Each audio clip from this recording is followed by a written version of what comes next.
This new kid is actually the very last student to take the academy entrance exam. To him, the whole process feels like a massive waste of time with zero challenge. Honestly, Ban Yuan has slain these exact monsters countless times. Plus, his cheat ability allows him to grow stronger with every powerful foe he defeats. He can even absorb their unique elemental attributes after completely crushing them. He was forcefully summoned to this weird dimension specifically to train the ultimate elite class. They need these strong warriors to eventually conquer the legendary Tower of Babel. Honestly, Ban Yuan still does not fully grasp how this bizarre world operates. But he definitely remembers an old childhood book that detailed the secrets of that tower. He casually breezes through the exam, obliterating the targets as if they were absolutely nothing. The moment he succeeds, he gets instantly teleported to the academy with barely any time left. Everyone in the crowd is completely stunned because the official enrollment deadline already passed. But the laughter starts immediately once they realize he is merely a human. Right then, Ban Yuan notices that almost none of the students here are actually human. Instead, he is surrounded by fantasy races, monsters everywhere. To make matters worse, his eyes reveal that their combat attributes are absolutely ridiculous.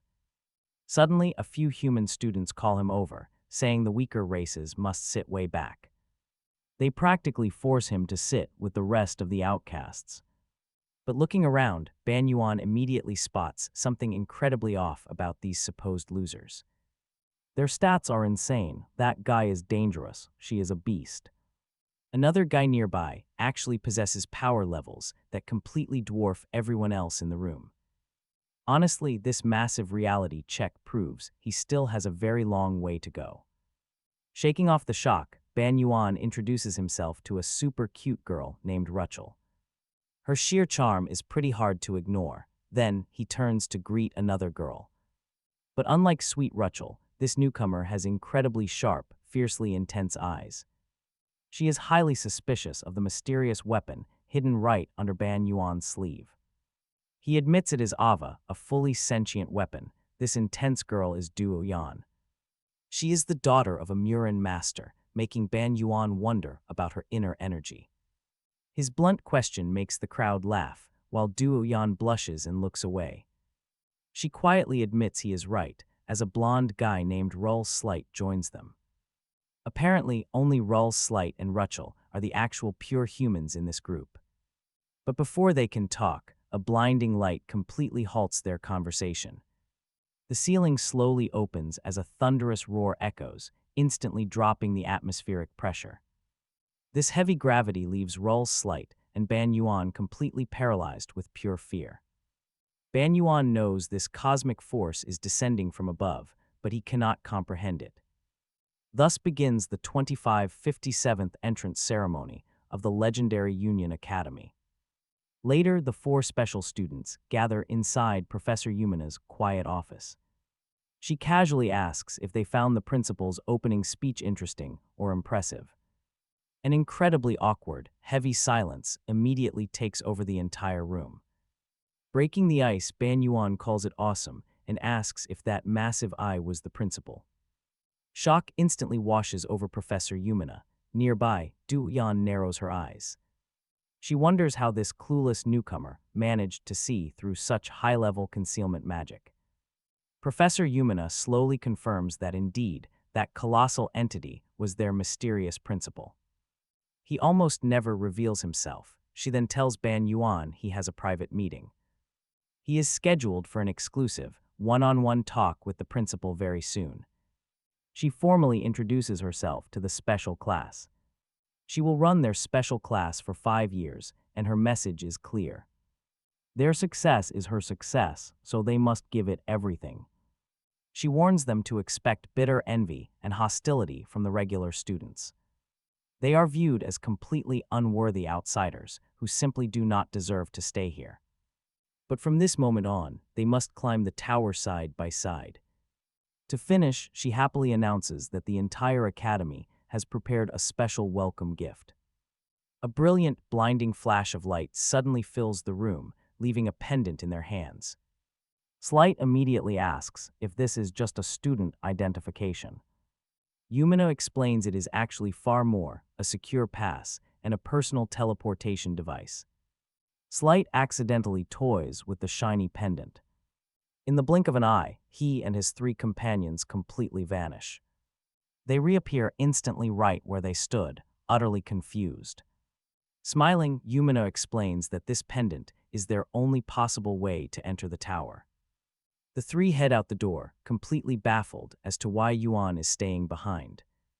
Du Yan, ever observant, already suspects the real reason for it. Yuan was the only one to look directly at the principal. The scene shifts to Yuan sitting, hunched over inside a massive, quiet, deeply intimidating room. He worries that he did something terrible to deserve this private meeting. Suddenly, a calm yet powerful voice echoes from the deep shadows. "Face me, Yuan," the principal commands calmly, telling him there is absolutely no fear. After all, the deep voice explains, this shadow form is not his true self. Yuan keeps his eyes locked on the floor, totally intimidated. The ancient voice urges him gently, telling him it is completely fine to look up. He slowly raises his head, only to face total confusion. The principal's chair is completely empty. Instead, sitting on the desk is a simple rag doll. As the voice speaks, Yuan asks if he should call him principal or chancellor. The doll's response is direct, cutting straight to the point. "Call me master," it says, before explaining the true reason for this very private meeting. He explains that he rarely interferes with student development. If they are weak, let them stay weak, his only real goal, to witness it. He wants to see who will finally reach the very top. Yuan silently processes this. To the master, the climb is just pure entertainment for him. But to Yuan, this is his family's legacy, worth dying for. What did the tower mean to everyone else? Why did they gather here? Breaking the incredibly heavy silence, he stares at the doll and asks the ultimate question. What is the tower? The rag doll remains quiet before offering a revelation. It is a golden path to the divine, a kind of celestial judgment. The answer echoes in his mind as he wonders what divine truly implies for him. Before he can ponder further, the master continues his explanation. He sees in Yuan the greatest potential found in centuries. Therefore, he is willing to make a very rare exception to his standard, strict rules. The doll points a fabric arm directly at the young boy. Instantly, the pendant in his pocket glows with blinding intensity. What is happening? The terrified boy asks. He unlocked some massive perks, granting absolute freedom in any dungeon. Beyond the academy walls, he needs to train before braving the tower itself. Yuan tries to ask a question, but a sudden portal cuts him off. It opens right beneath his feet, dragging him down. He struggles hard to stay upright while his master yells out one last instruction. "Show real progress and I will unlock even more. What privileges?" Yuan screams back as the darkness swallows him whole, then a final reply. "The right to explore the tower alone. I will be waiting." A dizzying instant flash follows. Yuan tumbles out of the rift and lands on something remarkably soft. "How was the meeting?" a sweet voice asks. Opening his eyes, he realizes he is resting right on a pretty professor's lap. Yuan scrambles backward immediately, his cheeks burning red. She just chuckles softly and mentions the principal always boots his guests out like that. Examining Yuan's identification card, her eyes go wide, truly hard to believe. A mere student allowed to leave the academy grounds, she breaks down. His unbelievable luck, the freedom to raid wild dungeons and grow much stronger. Without restrictive school rules, suddenly it all makes perfect sense. This was never a punishment, it was a golden ticket, the professor sighs, with a touch of jealousy, happily suggesting that he should visit a city known as Ronica. Later, Yuan is walking along a massive paved highway. A grand metropolis looms in the distance. He keeps his word and remembers her request for some local liquor as a small thank you.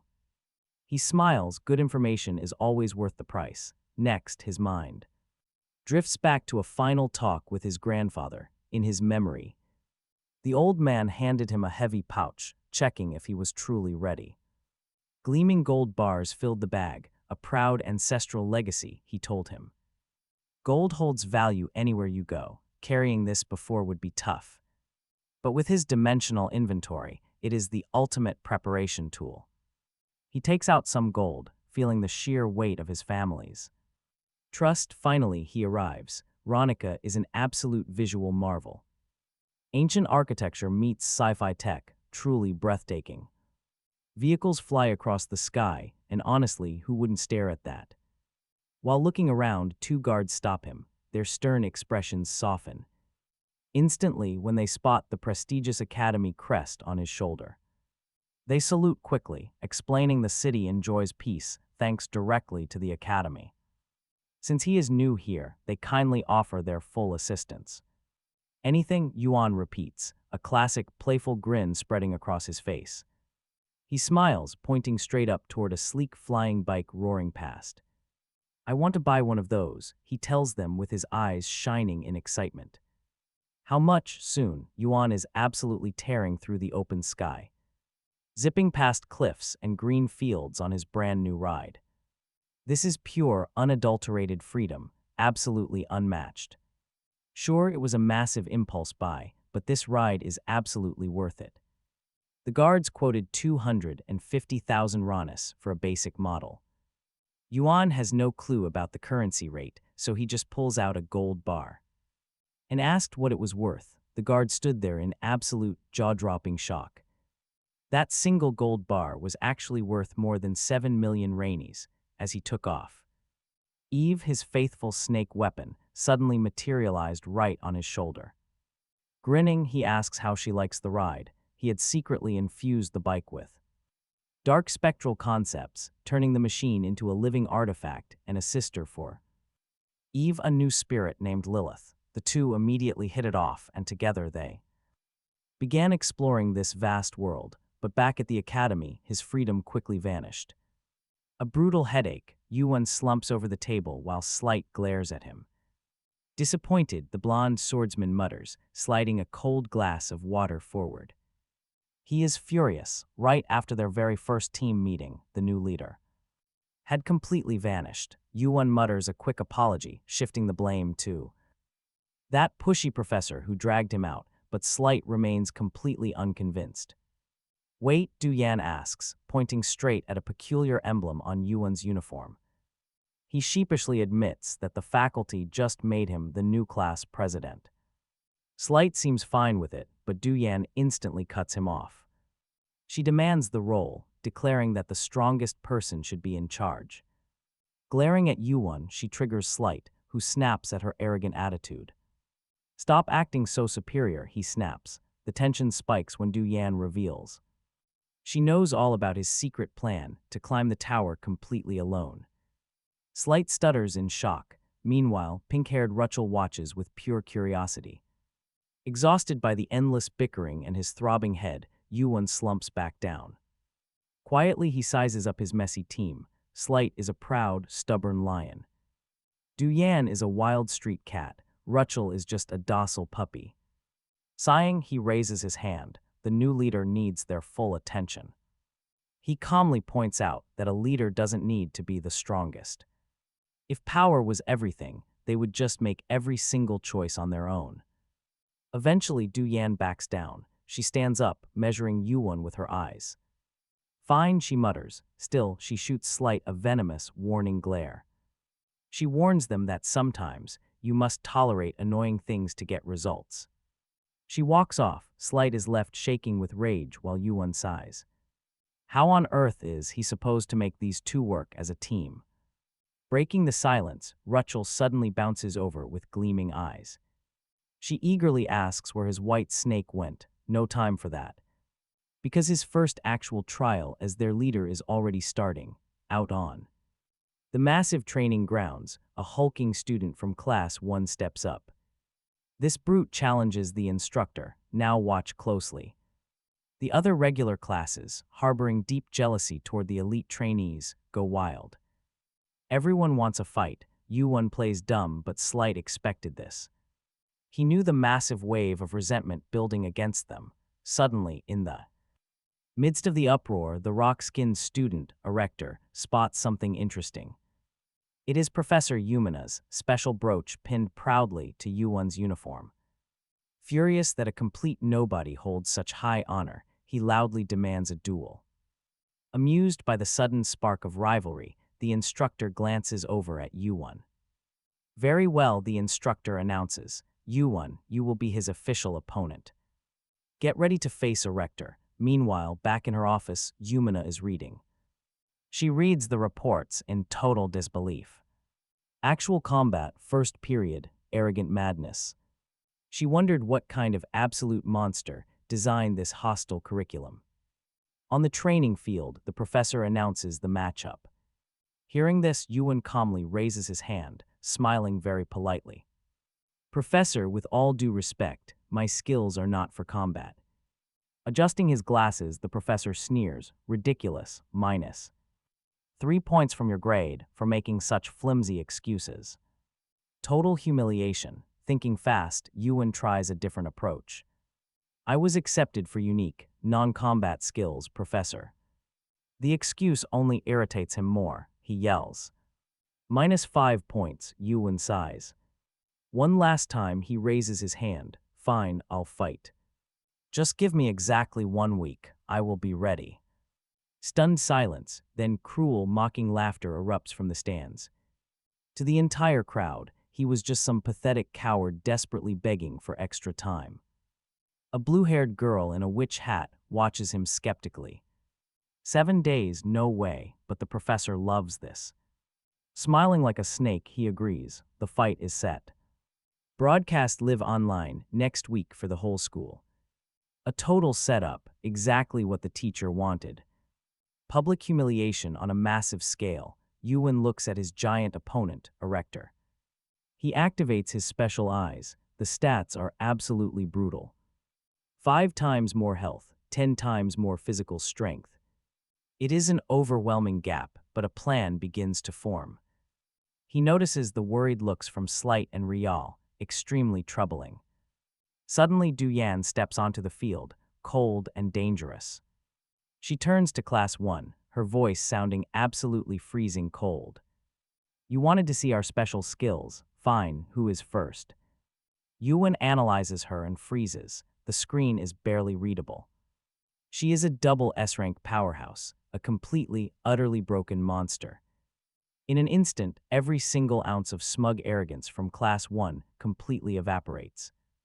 Silence, the once rowdy crowd is frozen in terror. Fed up with waiting, Duyan points straight at Erector. You barked loudest, she sneers. Get over here, I will crush you. The stone giant completely freezes, cold sweat dripping down. He wanted an easy target, not this actual walking natural disaster. Yuan realizes that if she fights him, the giant won't survive. Zero sympathy for the giant. Still, Yuan runs over. Don't fight him, he urgently pleads. He is my opponent. Duyan looks totally surprised. Hey, I am just defending you. He thanks her but remains firm. I must do this.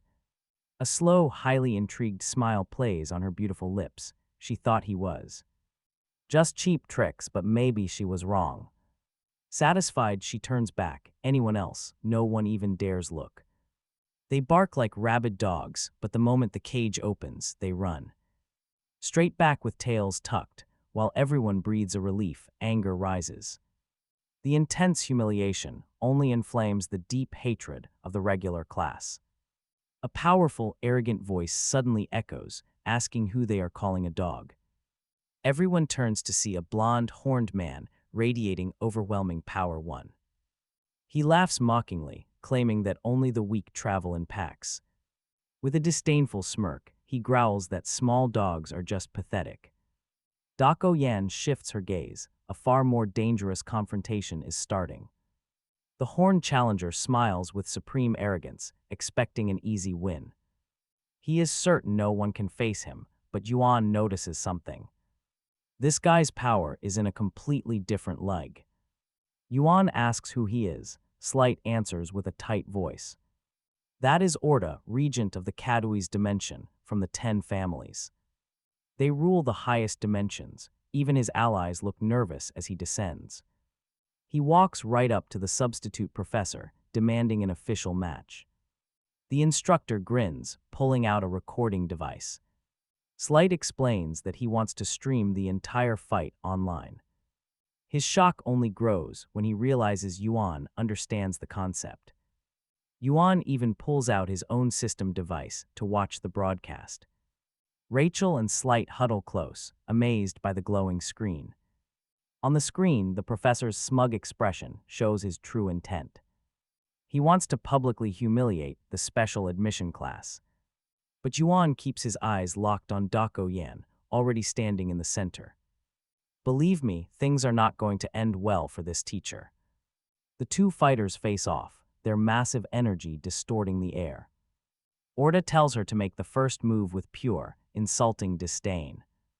Dako Yan dismisses him, offering the newcomer the first strike. Furious, Orda raises his hand and commands her to kneel with absolute force. A devastating wave of invisible force explodes outward from his body.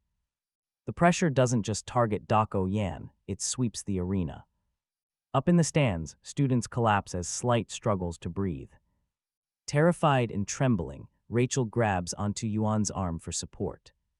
Yuan whispers that this is a literal distortion of natural law. Slight stares at him in complete shock, stunned by his unbelievable perception. But in the middle of the storm, Dako Yan stands still.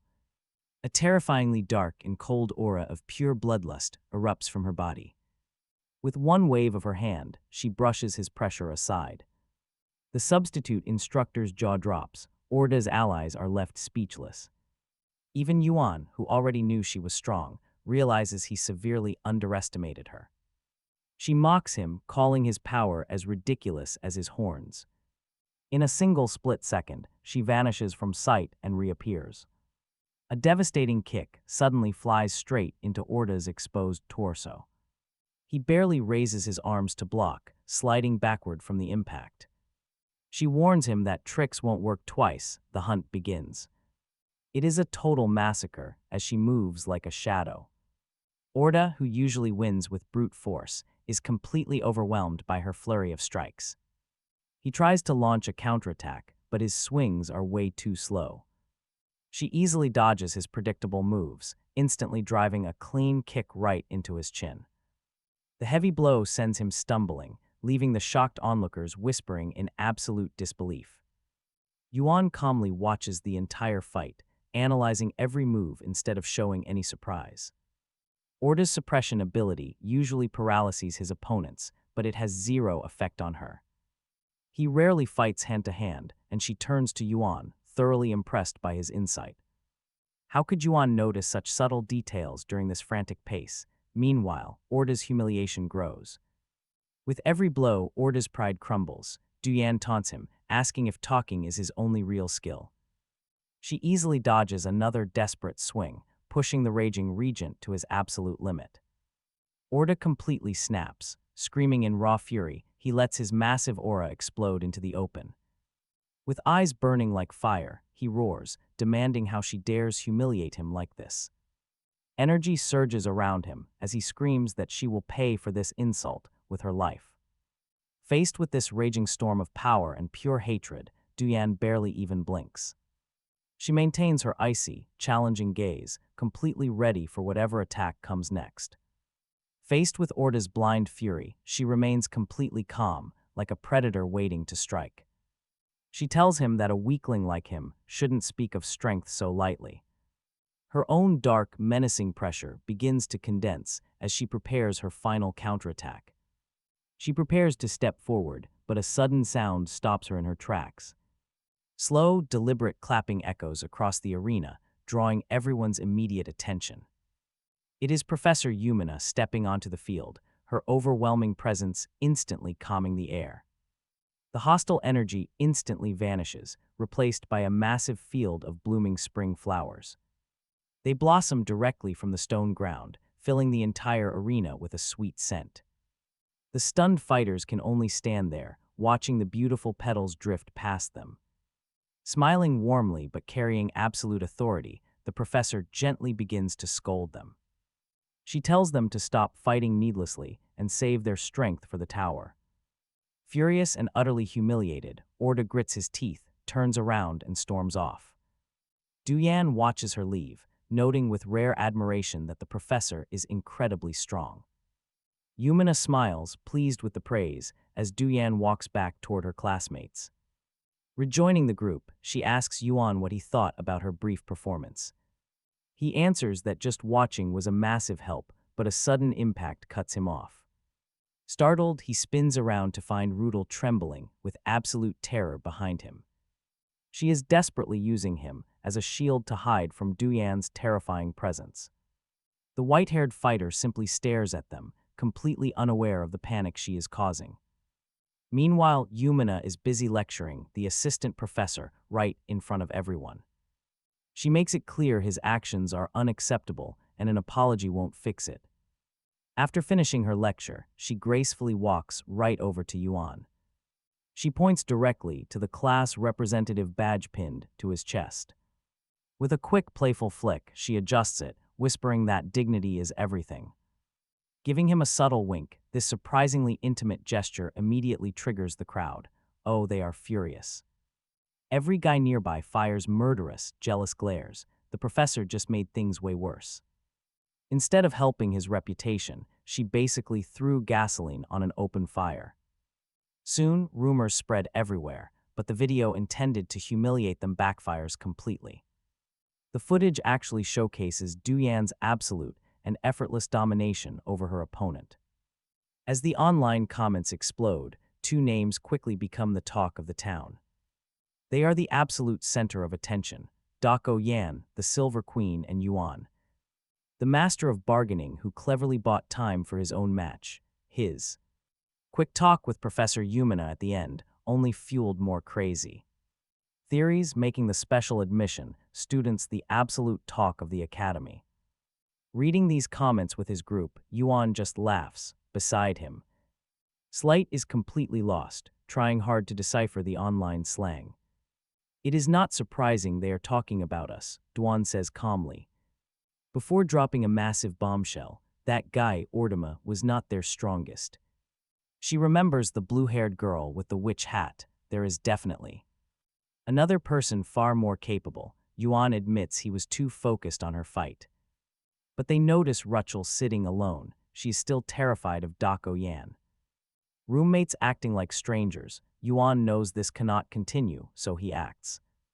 Yuan decides to take action. He opens his inventory and pulls out a small glass jar, claiming he knows exactly how to solve this little roommate tension. A special elixir jelly. The moment he pops the lid, sweetness fills the room. Rachel's head snaps up, scent caught. Her eyes lock right onto the jar. Yuan spreads the golden jelly on bread and offers it to the group.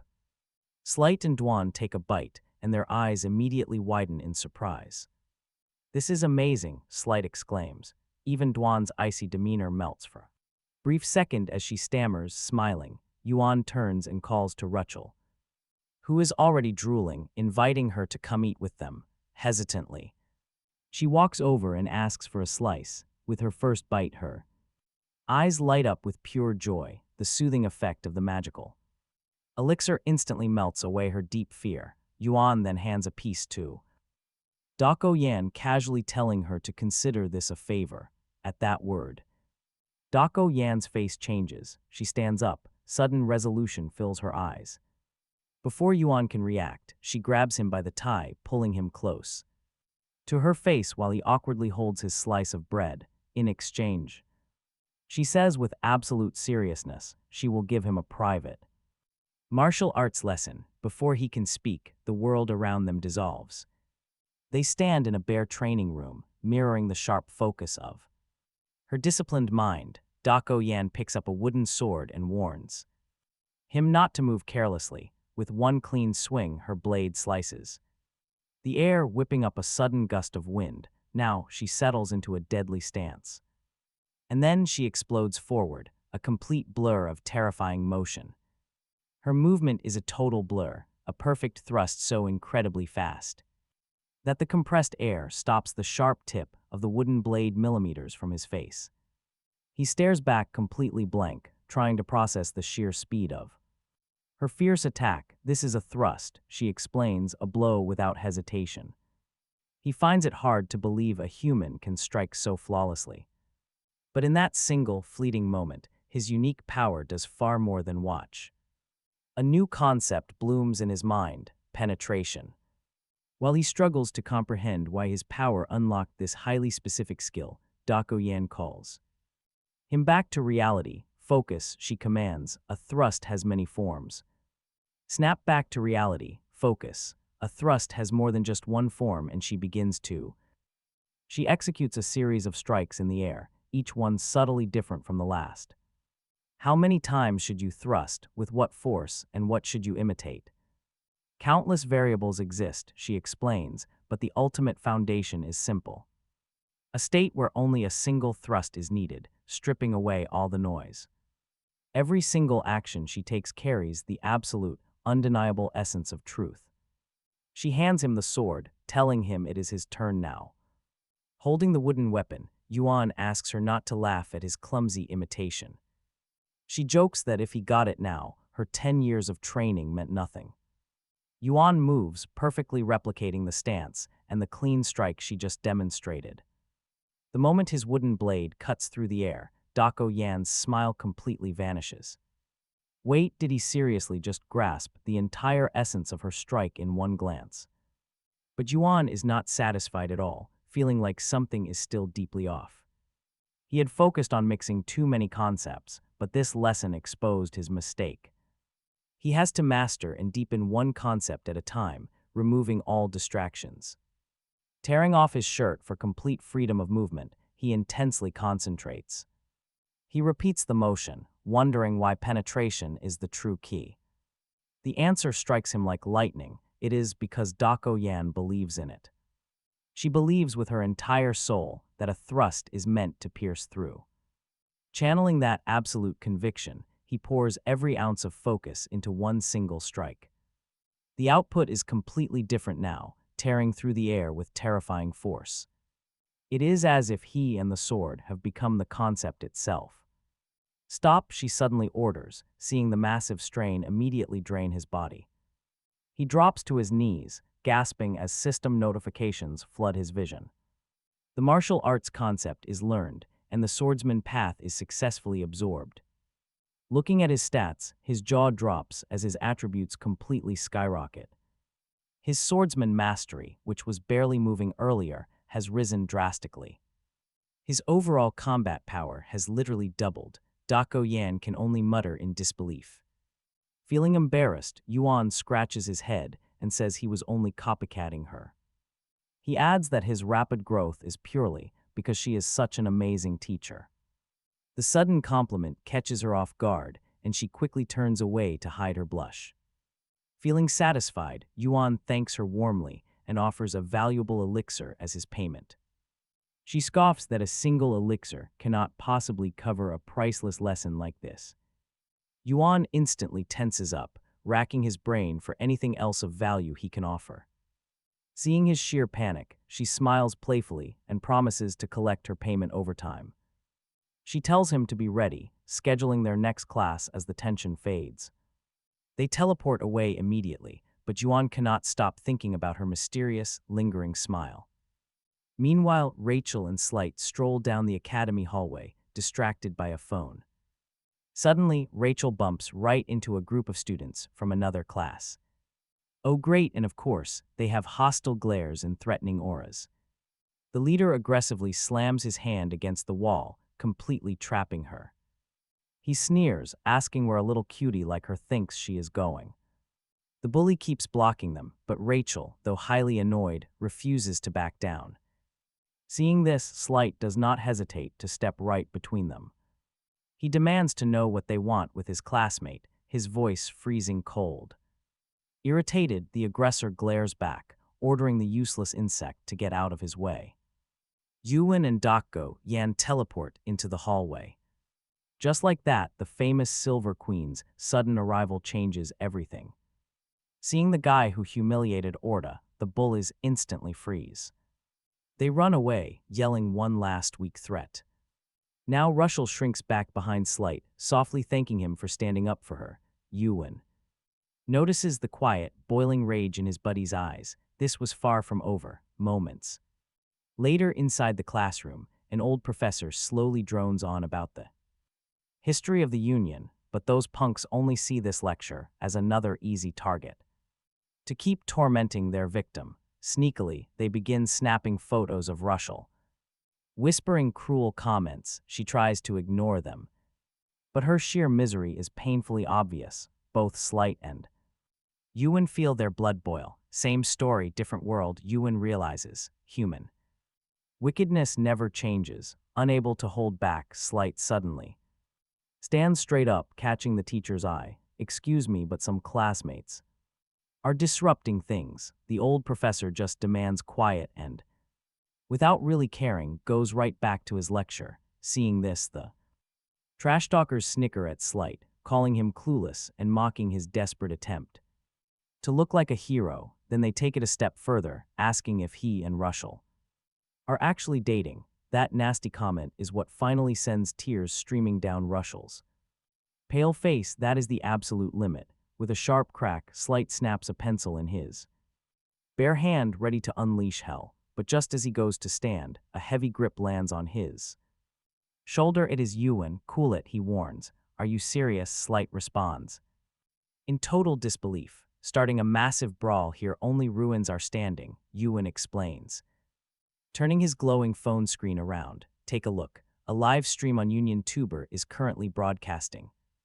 Right now, Slight connects the dots instantly, a wicked smirk spreading across his face. He spins toward those jerks and yells out, "Go ahead, keep laughing." The viewers are absolutely eating this up. Utterly baffled, the bullies look around but find nothing. Little do they know that right behind their seats, Tiny Eve is gripping a camera in her mouth, capturing every single insult and laugh from the very start. Within seconds, the live stream's chat absolutely explodes with hundreds of outraged messages.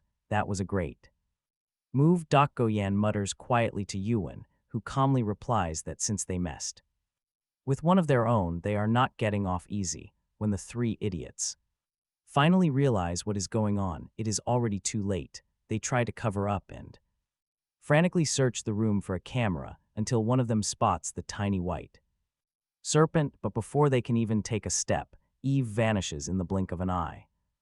All the ruckus draws the teacher's attention, who finally snaps and loses his temper. Give me your names and get out of my class, he barks. While they are being kicked out, the old professor grumbles about giving them failing grades. Yuan thinks that sort of punishment is far too light, but a relieved Russell disagrees, saying it is more than enough as she flashes them a genuinely warm smile. I am safe because of you guys. This heartwarming moment brings everyone together, even Yan lets out a rare, tiny smirk. They all joke that having Yuan as class president makes things easy, but the peace does not last long. After class ends, the three kicked-out troublemakers are waiting right outside. Terrified, Russell quickly hides behind Yuan. Instantly, the group's raw annoyance flares right back up. This time, these aggressors were not empty-handed. They came fully armed. Facing the drawn weapons, Slight steps forward with a dangerous calm, asking what they want. Slight stands completely unfazed. Their angry leader demands answers. He wants an explanation for that humiliating recording they claim ruined their grades. Yuan spots the substitute professor just standing there watching. The man is just watching from a distance, doing absolutely nothing to stop this. Even seeing drawn weapons, he does nothing, pure contempt for the lower dimensions. Shouting starts again, but Slight just stares back with a cold, frightening calm. One word, barbarians. That simple insult instantly triggers the furious leader. The bully lunges forward, sword pointed, asking what that inferior creature just said. In response, Slight casually draws his blade, a careless, easy movement. A fan of bright golden light cuts through the air, snapping the bully's sword. The broken blade flies off as sheer shock fills the room. Yuan watches closely. He analyzes the strike, noticing the golden energy enveloping Slight's blade. A new concept clicks for him, while the disarmed bully begins to tremble.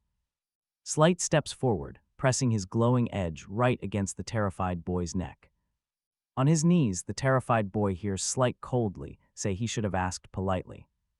Slight's entire personality seems to have flipped, turning incredibly cold and authoritarian.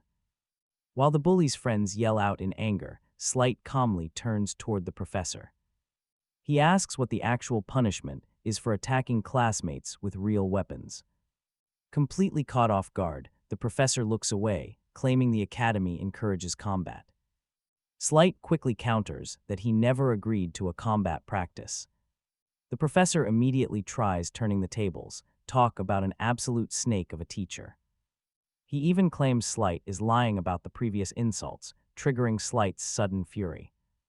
His golden aura flares up intensely, but before he can strike, someone stops him.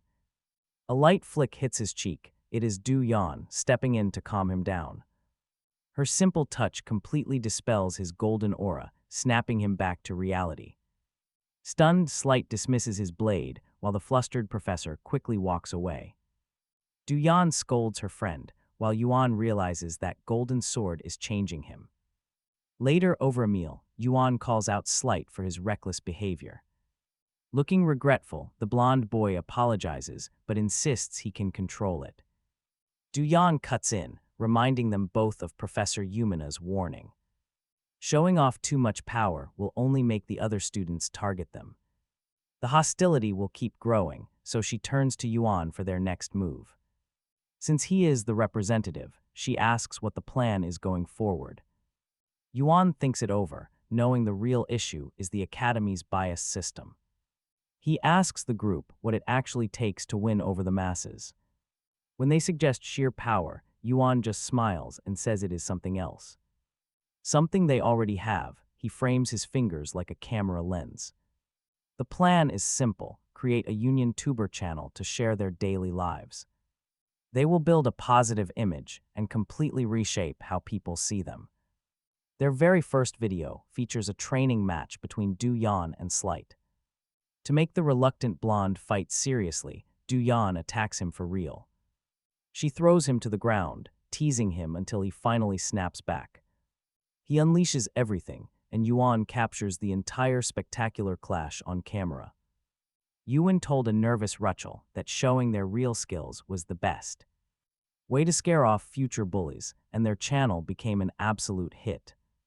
The combat video went viral alongside clips of their daily casual moments, like gaming, sharing tea with Professor Yumina, or Rachel making funny faces. While trying new foods, suddenly they were the biggest stars in the academy. The next move was a massive live stream of their very first tower run. When the day arrived, a huge crowd gathered, and Yumina praised their ambition. With everything set, Yuan stood out by wearing his standard school uniform. While everyone else had heavy combat gear, he confidently adjusted.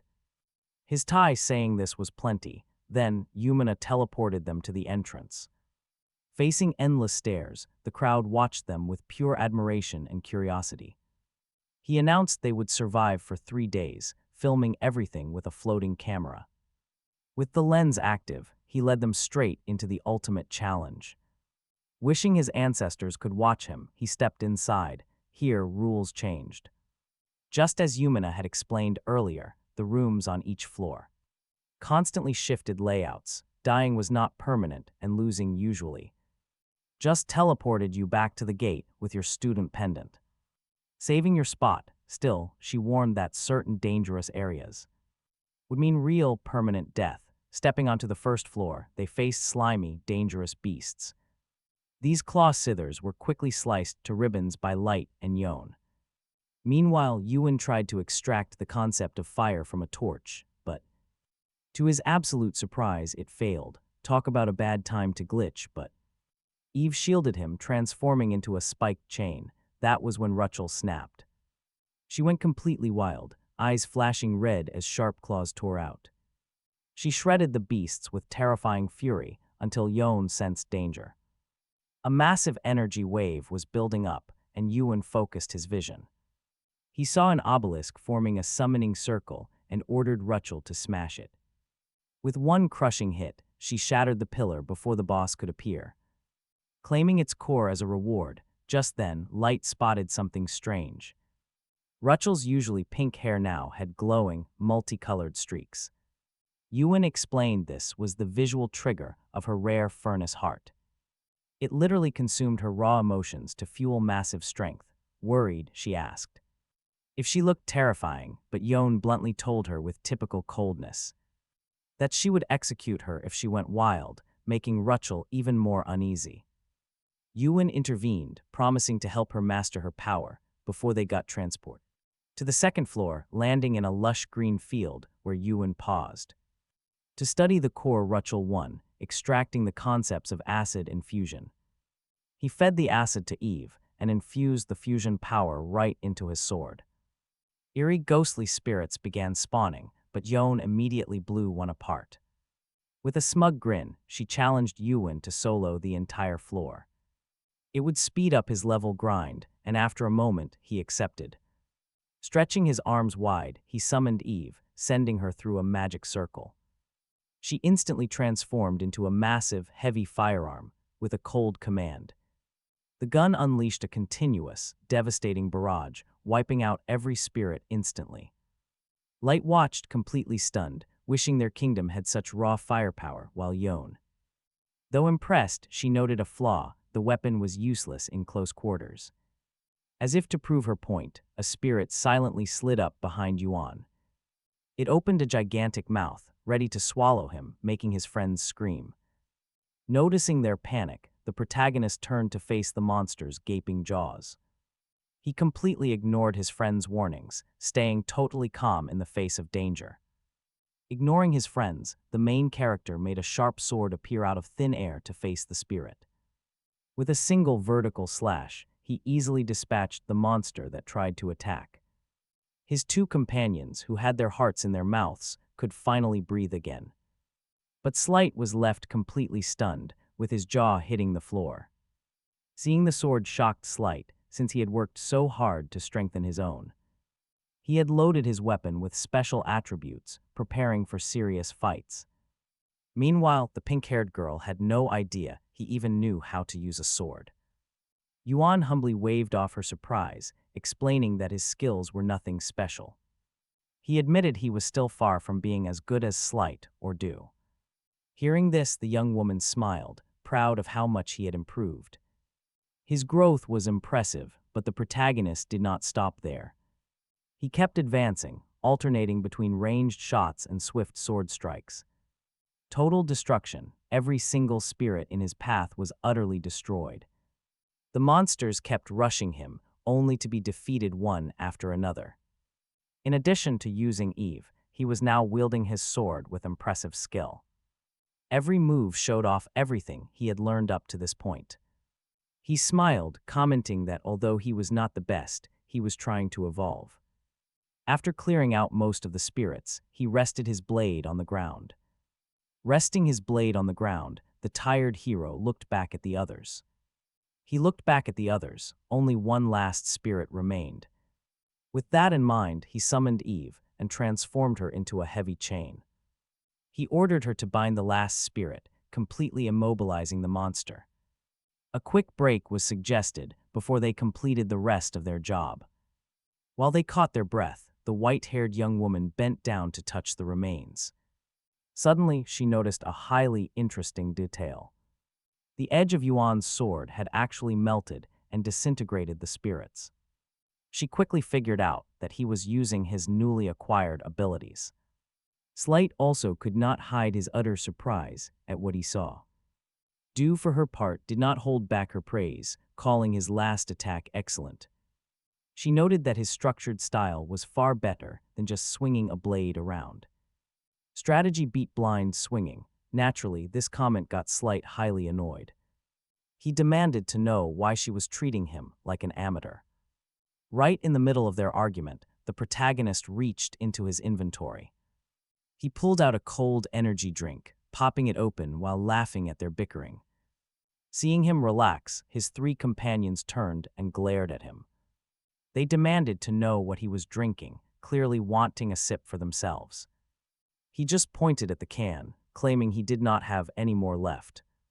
This type of drink, he casually suggested, could easily be bought outside. But none of them bought that excuse, since they could not just walk out.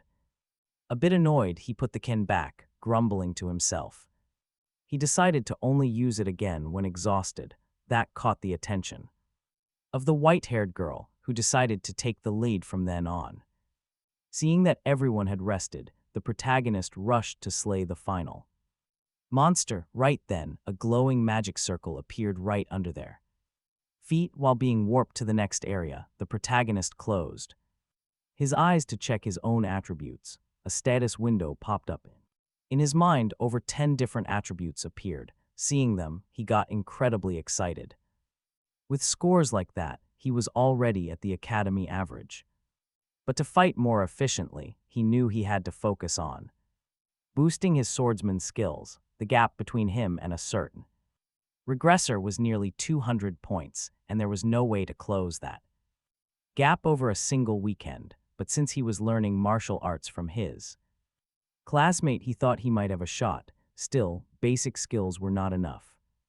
Just to unlock, he had to evolve them. Wondering how to improve, he thought about asking his classmate for more training, but quickly dismissed the thought, knowing it would be unfair to burden her while he was racking his brain trying to find a way to get stronger. Several sharp drafts shot straight towards him. He was so incredibly deep in thought, he did not even detect the threat. He actually thought he was still being warped to the next room. Suddenly, a faint voice started shouting his name as he plummeted. In a flash, the protagonist opened his eyes, immediately realizing their situation. All four of them were in free fall, the wind whistling.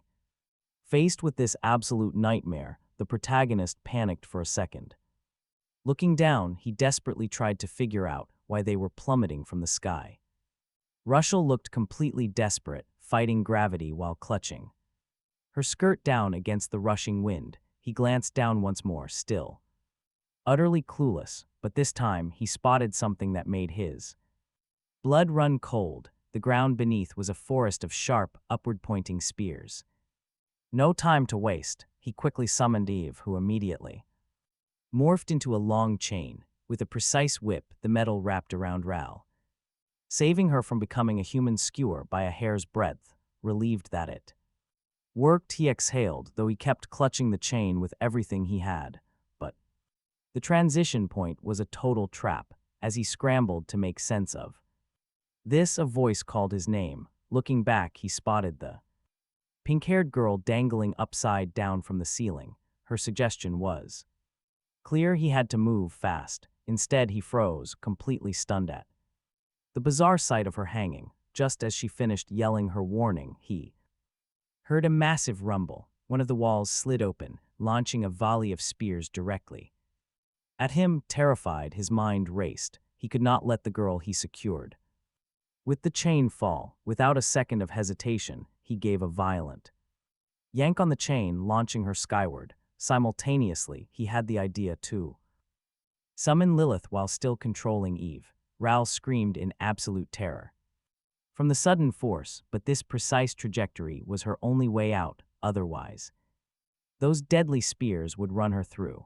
His lightning-fast reflex caused the weapons to smash harmlessly into each other. As she started falling back down, luckily, he is right there to catch her in his arms. She blushes slightly from the sudden closeness. He asks if she is all right. Before she can answer, the two are riding a hover bike. He calmly apologizes for pulling her earlier, explaining things are incredibly complicated. He had absolutely no choice, but as he speaks, more deadly traps activate all around them. He just smiles, easily dodging the incoming danger with some pretty wild agility. Massive axes fly their way, but he destroys them before they get close. Suddenly, things get weird. Slight is different now, sporting two massive pairs of dragon wings.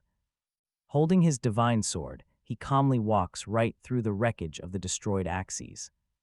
He wonders what is happening, recalling his previous meeting with the professor. She clearly stated that these traps should only appear after room 20. Yet here they are, only in the third room, and the difficulty is already insane. Floating with his wings, Slight spots a flying motorcycle zipping through the room. He wonders when on Earth his friend managed to get a crazy high-tech item like that. The protagonist is seriously annoyed, speeding up to dodge traps appearing at every turn. Behind him, Rachel remembers his touch. Smiling, she hugs him from behind, starting to feel much more comfortable. This sudden embrace catches the protagonist completely off guard. He gets distracted for just a second, and that is enough for an arrow to strike. The arrow hits, he starts weaving between columns, trying to dodge incoming weapons. Weapons keep flying from every direction. The danger is getting closer by the second. Then a flash of light blocks the spears. The protagonist slams on the brakes. He looks over and spots Slight just floating there. Why is he just standing around? He wants to know why his friend is just spectating, taking a closer look though. Stunned by Slight's appearance, the protagonist asks what is up with those wings. But the blonde kid has questions of his own, pointing directly at the strange motorcycle. He demands to know where it came from, noting it looks like a UN World item. Our main character asks about Du, worried she might have tripped a trap. But her situation is completely different. She is moving with incredible speed. Scaling the tower walls with ease, he does not know where she went. But he trusts her completely. There is no way she falls for such basic traps. And he is spot on. The young woman is dodging flying spears like an absolute pro. Quick, precise movements, she keeps a sharp eye on everything. Knowing she is safe, Slight asks what their next move is. Recalling the manual, he is interrupted when the protagonist tells Slight to run. He needs him on the other side of the room to analyze the trap patterns. As Slight flies off, the protagonist watches and notices something off. Every trap is chasing just one person, Slight, and that is when it clicks. Maybe these weapons only target targets in motion. He recalls their classmate earlier. Everything finally makes sense now. They have to stop moving so recklessly. Standing still is the key. The protagonist facepalms in pure frustration. Why did he not realize this sooner? Meanwhile, his classmate screams a warning. She screams out a warning about another deadly arrow flying his way. The arrow hits the hover bike. Annoyed, he tears it out.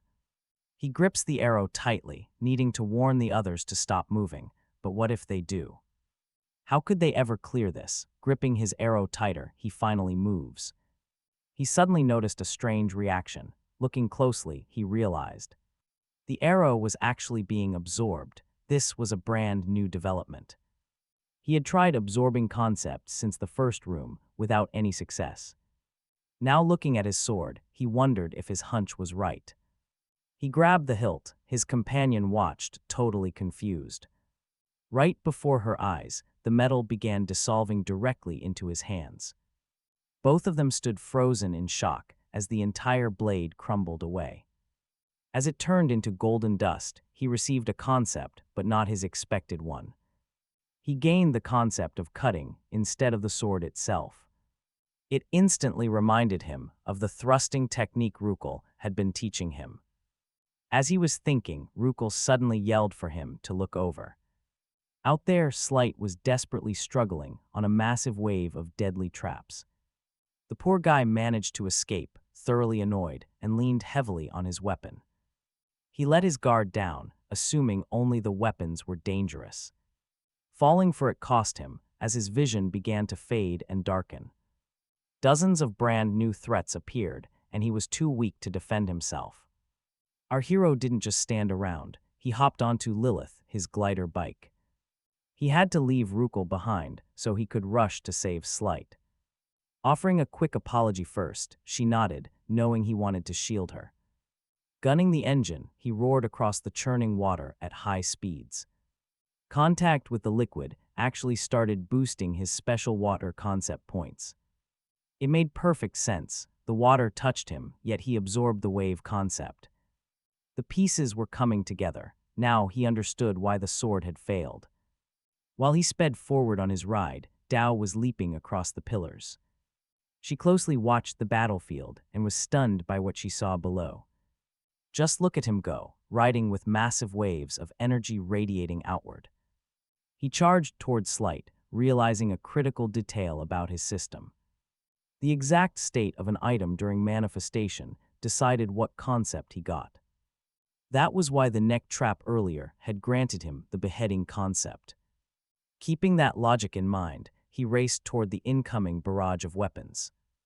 As the arrows began raining down on Slight, he shouted a reassuring warning. He yelled that he would handle this situation, then pushed his bike to the limit. Right here, he desperately hoped his unique, all-seeing eye skill would level up. The lethal projectiles closed in on Slight, who was screaming for help. Closing his eyes, he reached both hands out toward the flying threat. He unleashed his energy. When his eyes snapped open, text appeared on every blade. Each word revealed a clear concept. The true intent of the weapons lay bare. Suddenly, every single point diverted from their target, aiming straight for him instead. The blonde guy stared in disbelief. He was safe, but at what cost? He was now the sole target. He grabbed one blade, but refused to do this slowly. One by one would take too long. The concepts would mix and lose purity. Instead, he released a massive wave of energy to link everything together at once. He funneled his power, bridging the concept in his hand with all the rest. A brilliant golden light exploded around him. His reckless plan actually worked. The fusion was complete. Meanwhile, watching from across the room, a pink-haired girl. Dako watched the entire scene, the fading golden glow painting everything in a beautiful light. Gently, she reached out, catching the drifting weapon dust. She smiled. Her soft expression showed she was completely satisfied with Yun Wan's steady progress. Suddenly, the protagonist braked his motorcycle, stopping right there. Just feet from Slight, relief flooded him. His friend was safe, but Slight stared, shocked at what Yun Wan held. "What is that?" Slight asked. Honestly, Yun Wan had no clue. It just appeared when he grabbed the weapons, but then things changed. Another trap suddenly activated. Panic, they braced for the absolute worst. Instead, the two girls materialized, with stunning, synchronized speed. They shattered the incoming swords, pure skill, no one got hurt. Rachel breathed a sigh of relief. Meanwhile, the white-haired girl immediately scolded them. Yun Wan, though, was totally mesmerized. He completely ignored her harsh words, entirely focused on her insane power. Slight absolutely hated the lecture, but with that final hazard now fully controlled. The four glowing spheres rose once more, starting their next room transition. As the world dissolved around them, Yun Wan watched the girls argue. Slight grumbled, asking why she always had to act like the grand savior. Showing up late just to show off, but the protagonist found it inspiring. They bickered, yes, but they always protected each other.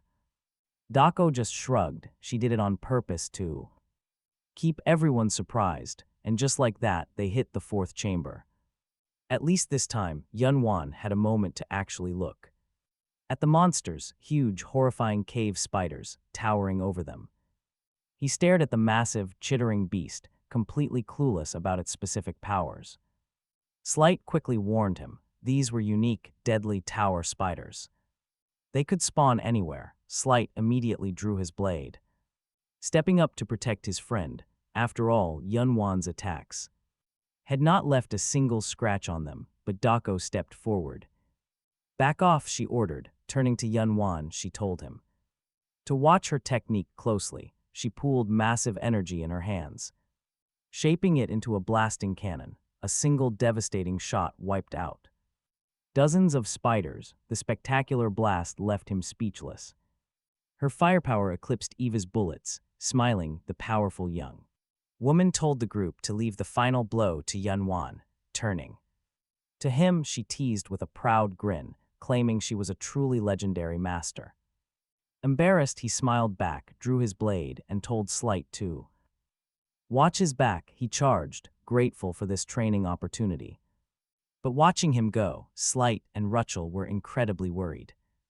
They had a point. The second Yun Wan's sword struck the spider's carapace. The blade bounced right off, leaving his hands trembling. He struck again with more force, but the shell held, heavy. Then the monster retaliated. Its eyes flared red as it leaped forward. Sensing the danger, he flipped backward to dodge, instantly preparing to charge right back in. This time he focused strictly on a thrust. He managed to strike the spider's head, but it wasn't enough to bring the beast down. The couple cheered as he made some progress, but even so, he knew it wasn't enough. Weak strikes wouldn't cut it. He couldn't keep going on like this. Just thinking about how tough these tower spiders were made his skin crawl. Suddenly, he remembered something he should have realized much sooner. Those powerful concepts from the earlier room, he hadn't even touched them yet. Sensing the perfect moment, he infused the cutting concept directly into his sword. The moment the metal absorbed the energy, sparks of lightning crackled across it. A single swing unleashed a devastating aura, and he decided to test it. Testing it on the spiders, his blade moved like a flash of fire. He sliced right through, finally landing. A real hit. Felt absolutely amazing. Slight stood shocked by his friend's growth. Even Doko was completely stunned. But she stayed quiet, refusing to draw any unnecessary attention to herself. The cut was clean. Still, something felt incredibly strange to him now. He wondered if he had used too much force and tried once more. Seeing his drive, Slight and the pink-haired girl rushed forward to help. Doko watched closely, realizing he had modified his sword to cut easily. She saw how effortlessly his weapon sliced right through their tough armor. She kept her eyes on him as he slashed through the horde. He was actively sharpening his skills with every single blow he struck. Usually when someone buffs a weapon, they lose all refined technique. But he was different, no flaws. She silently hoped he would grow. Even if it took years, she hoped he would grasp the true essence of cutting. Watching him now brought back memories of her own past accomplishments. Overcoming 3 calamities, the martial world hailed her as their greatest prodigy.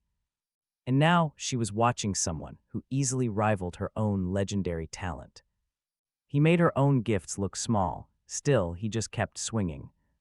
His focus never wavered from destroying every single one of those spiders.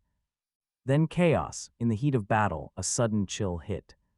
Slight noticed him looking around and quickly asked what was happening. His eyes met Doko's, who chased him after seeing the drinks. Right then, all 4 of them received an urgent, external alert on their systems. It was the exact same notification, a warning directly from the director. They had to evacuate immediately. He didn't understand the sudden rush. Meanwhile, Rachel could tell that something was deeply bothering Dao. But peace is a luxury they don't have. Rachel screamed that enemies were coming. They looked up as 2 massive portals tore open the sky. Hundreds of monstrous spiders poured out, finally explaining why they had to escape. It didn't stop. More dimensional cracks fractured the entire chamber. They checked their student cards, but there was absolutely no signal. Trapped with no notifications working, Slight immediately drew his sharp sword. He prepared for the absolute worst, knowing death was closing in. This was the exact nightmare scenario their teacher had warned them about.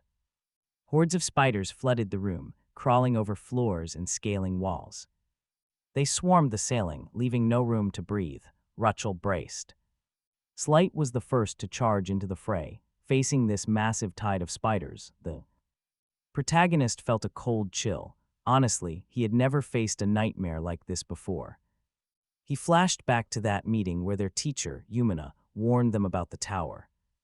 She predicted dimensional pirates would invade, turning safe zones into absolute death traps. Monster counts would multiply rapidly, throwing the difficulty off the charts. And right now, they were living that exact nightmare. Suddenly, a massive blast blew a gaping hole straight through the wall. The protagonist revved his floating bike, with Rel clinging tightly to his back. They followed the squad to a wider area just as spiders flooded the breach. Slight let out a frustrated growl. Beside him, Rachel bared her fangs. The spider's eyes flared with a menacing, bloody glow as they organized themselves. They poured into the room like an endless tide that just would not stop. The white-haired girl, Du, muttered in disbelief before unleashing another attack. With a swift gesture, she detonated an energy wave that vaporized dozens of pests. Inspired by her grit, Slight plunged back into the chaos alongside her. Together they tore through the ranks, but stamina was running low. Rachel had pushed herself so hard that her white hair was turning pitch black. She was barely conscious, acting purely on primal instinct to destroy the horde. The protagonist knew if her hair darkened completely, there would be no turning back. Noticing his worry, Du paused her onslaught and leaped to his side. She nodded toward Rachel, admitting that she was also hitting her absolute limit. Hearing that her tank was empty, our boy did not hesitate for a single second. He pulled a cold energy drink straight from his system inventory and handed it over. He told her to chug it while he bought them some much-needed breathing room. Du smirked as she took the can, asking if he could really hold the line alone. "Just watch me," he smirked back, pulling a massive grenade from his pocket. He confidently yanked the pin, flashing a grin as he got ready to throw. With a shout to check this out, he launched the explosive high over the swarm. A strange, pulsing aura enveloped the grenade before it erupted midair. A roaring wave of fire swept outward, instantly turning dozens of spiders to ash. The shockwave was so violent it forced Slight back, holding up his heavy sword. Through the smoke, he saw the motorcycle zoom past and yelled out in disbelief. "What kind of power is that?" The hero yelled that he put serious work into this. He yelled that he put massive effort into this weapon, telling Slight to rest up. Even with Du's remaining strength, he could not risk leaning on her. He kept pushing forward. He had no clue how many pests remained, but he had to buy them time. Suddenly, a bright system notification flashed right in front of his eyes. The blood poison level on his blade jumped to 15, and his cutting style. Upgraded to level 2, stunned by the insane growth, he stared down at his weapon. The steel was glowing a deep, vibrant crimson. He still had no idea how this poison actually functioned, but he kept charging, eager to test it out. Swinging his blade into the swarm, a massive surge of power violently erupted. The results were immediate. The path of his slash shifted, stretching out much further. It was clear that the upgraded cutting concept greatly boosted the weapon's base power, while the lethal blood poison multiplied the destructive force of every strike. But there was a catch. To activate that range, the sword had to drink his blood. Honestly, the weapon terrified him. He knew he could not rely on it too often. Just then, Slight approached, admitting he was quite impressed by the demonstration. He was always showing off something cool. Then, Slight and Du arrived. The protagonist immediately asked where Rachel was. They replied she was probably nearby. Apparently, she was busy clearing out spiders. He wanted to tell them to rest. But they insisted they were fully healed. They prepared to switch places with him. Just as they took over, Slight noticed that the spider numbers had dropped. Hearing this, they stared down the dark passage. The swarm was definitely thinning out.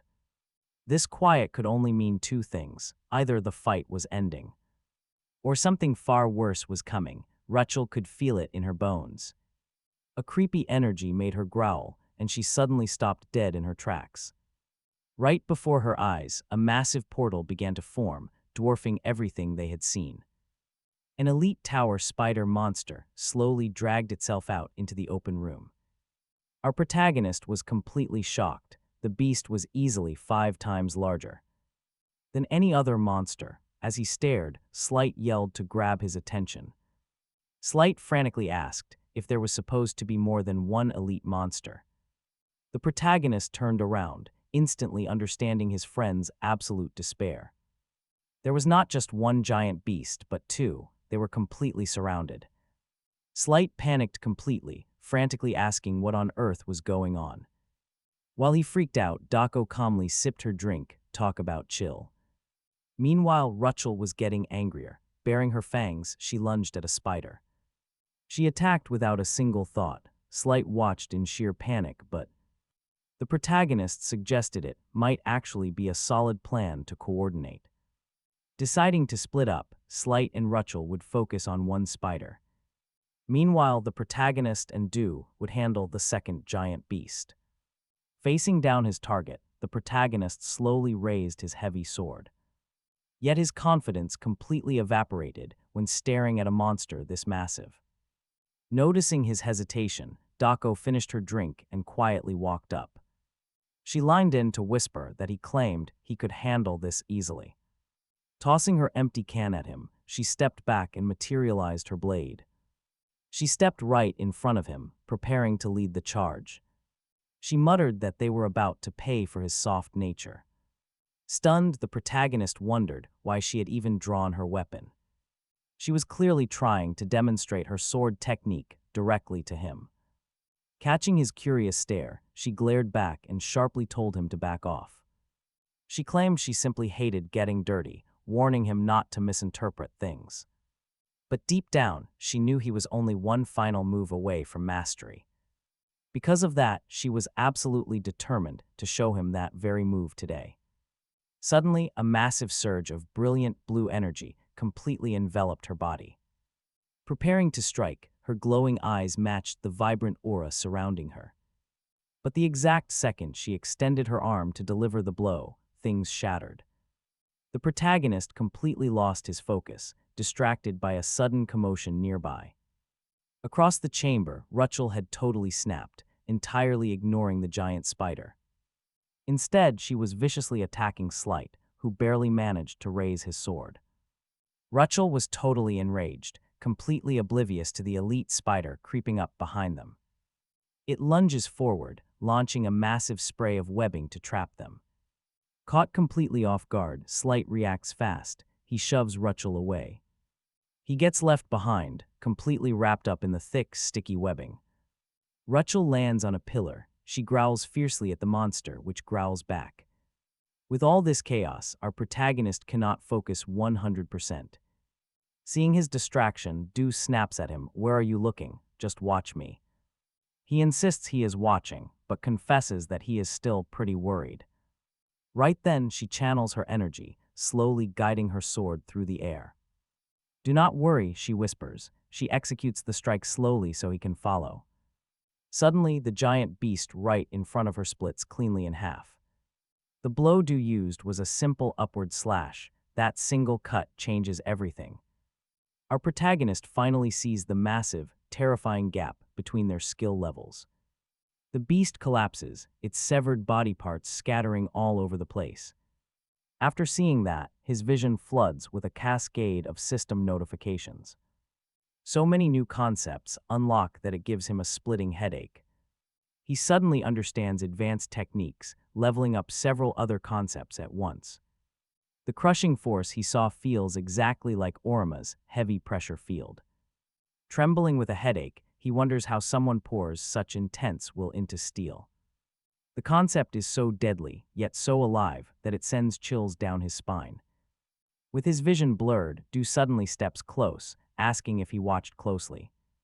He grumbles about her getting too close, so she tosses a violet sphere at him. Holding the sphere, he notices it is absolutely overflowing with raw energy. He is thrilled, but wonders if he should really keep her hard-won reward. Smiling warmly, the girl says it is his reward, so do not hesitate.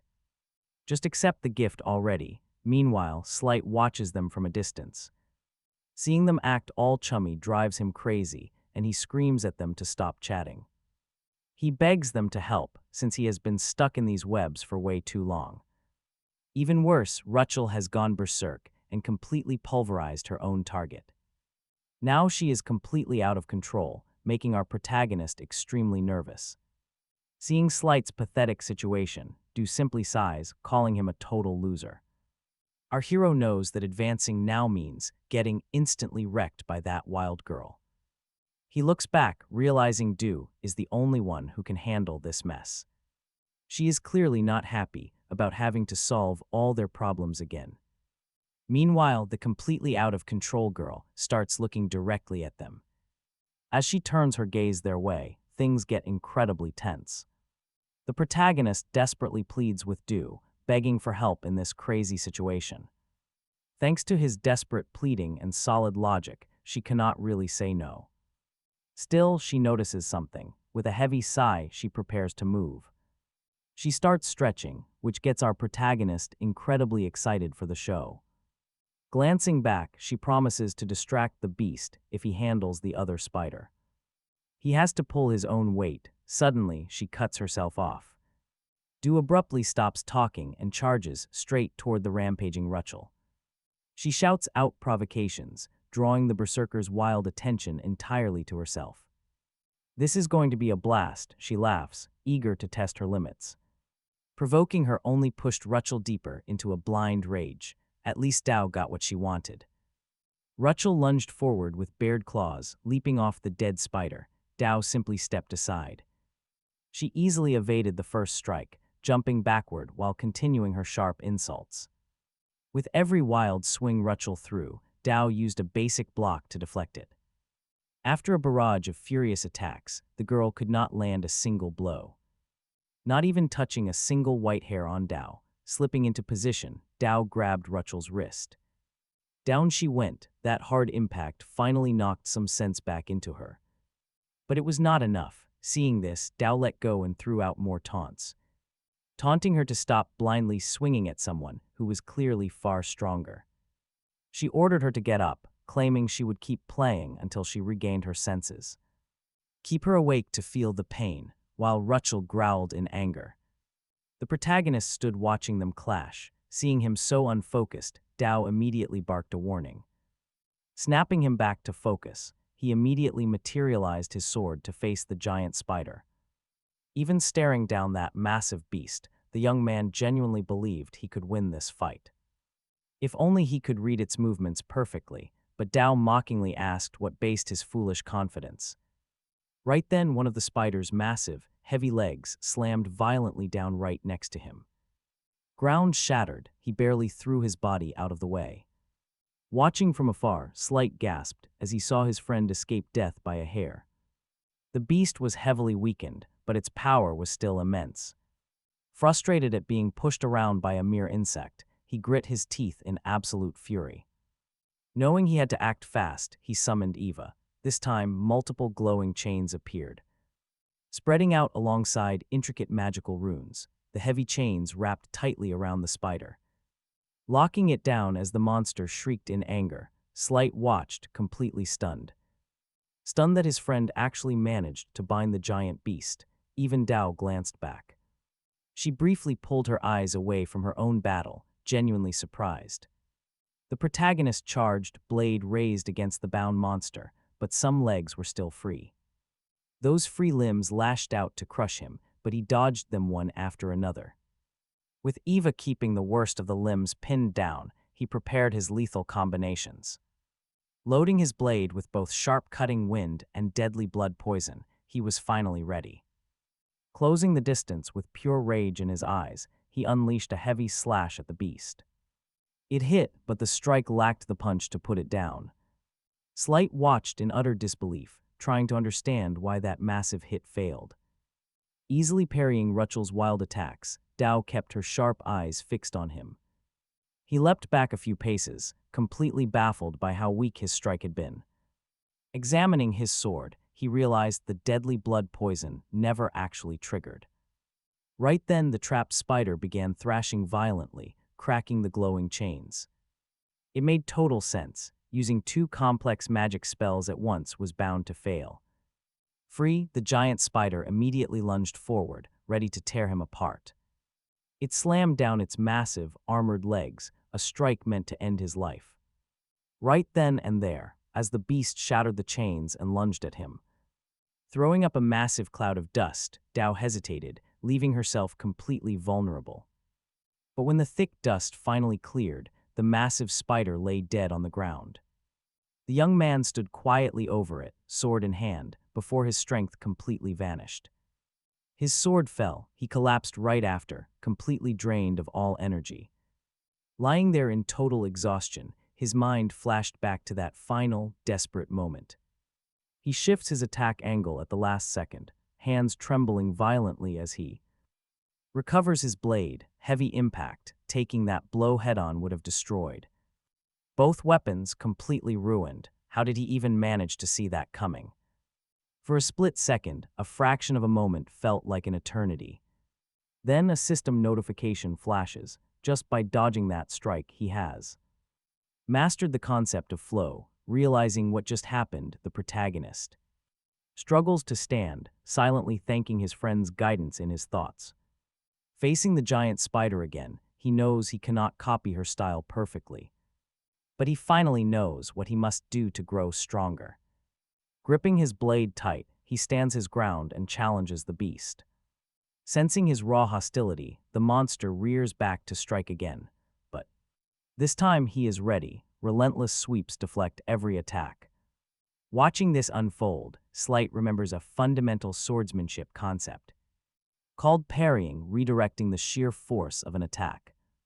If executed correctly, it can easily shatter the enemy's defensive stance. She knows textbook theory is easy, but the bloody reality of combat is completely different, yet her friend is pulling off the impossible without actual battle experience. His execution is nothing short of breathtaking. Watching him weave through the strikes, she wonders if he truly is a novice. Deflecting another blow, his eyes narrow. He found it, an opening. Using his parrying concept to redirect a heavy frontal assault, he spins his blade to shut down a sudden flank attack. Pressing forward step by step, the path to victory becomes clear. But another messy battle is still raging nearby. The berserk Rachel is still out of control until she suddenly trips over Dokgo's foot and gets disarmed. Calmly pinned down, Dokgo does not even look, her eyes glued to the protagonist's fight. It is completely unreal. She thought he would just mimic her style, but instead, he is showing her a completely new path. She recalls a martial art that uses flow as its ultimate essence, but almost nobody dares to use it, since the skill demands capturing a fleeting, near impossible split second, yet he does it over and over again. Watch this, the giant spider is actually the one on the defensive now. The white-haired young woman knows that maintaining this flow is insanely risky and requires immense focus. That is why average fighters like Slight choose easier paths, but Rachel always craved mastery, real mastery. Right now she feels like he is presenting her with that exact opportunity, while Dokgo is distracted. Rachel scrambles back up, reclaiming a shred of her sanity. She lands a few strikes while Slight begs to be freed. Dokgo does not care about any of that. She only wants to keep watching this spectacular duel. She knows simple parrying won't secure a win, not against this beast. Gritting his teeth, the protagonist charges straight at the spider. Even when threatened by a razor-sharp leg, he keeps moving forward. Dokgo watches as he weaponizes the beast's own momentum, spinning to combine two skills, and right before her eyes, his blade sweeps upward in a violent, spinning arc, slicing clean through the giant spider. Target hit. It is an absolutely perfect blow. The giant spider howls in absolute agony, and watching this, Slight is completely frozen. Meanwhile, the white-haired girl blushes slightly, her heart racing with pure excitement. She is thrilled to see him win after surviving such a brutal clash. Now they can only watch as the massive arachnid finally collapses to the ground. With the monster dead, its massive body slumps, but suddenly Ban Yuan collapses too. The sheer exhaustion and stress of the battle finally take their toll. Flashing system notifications suddenly start flooding the protagonist's vision.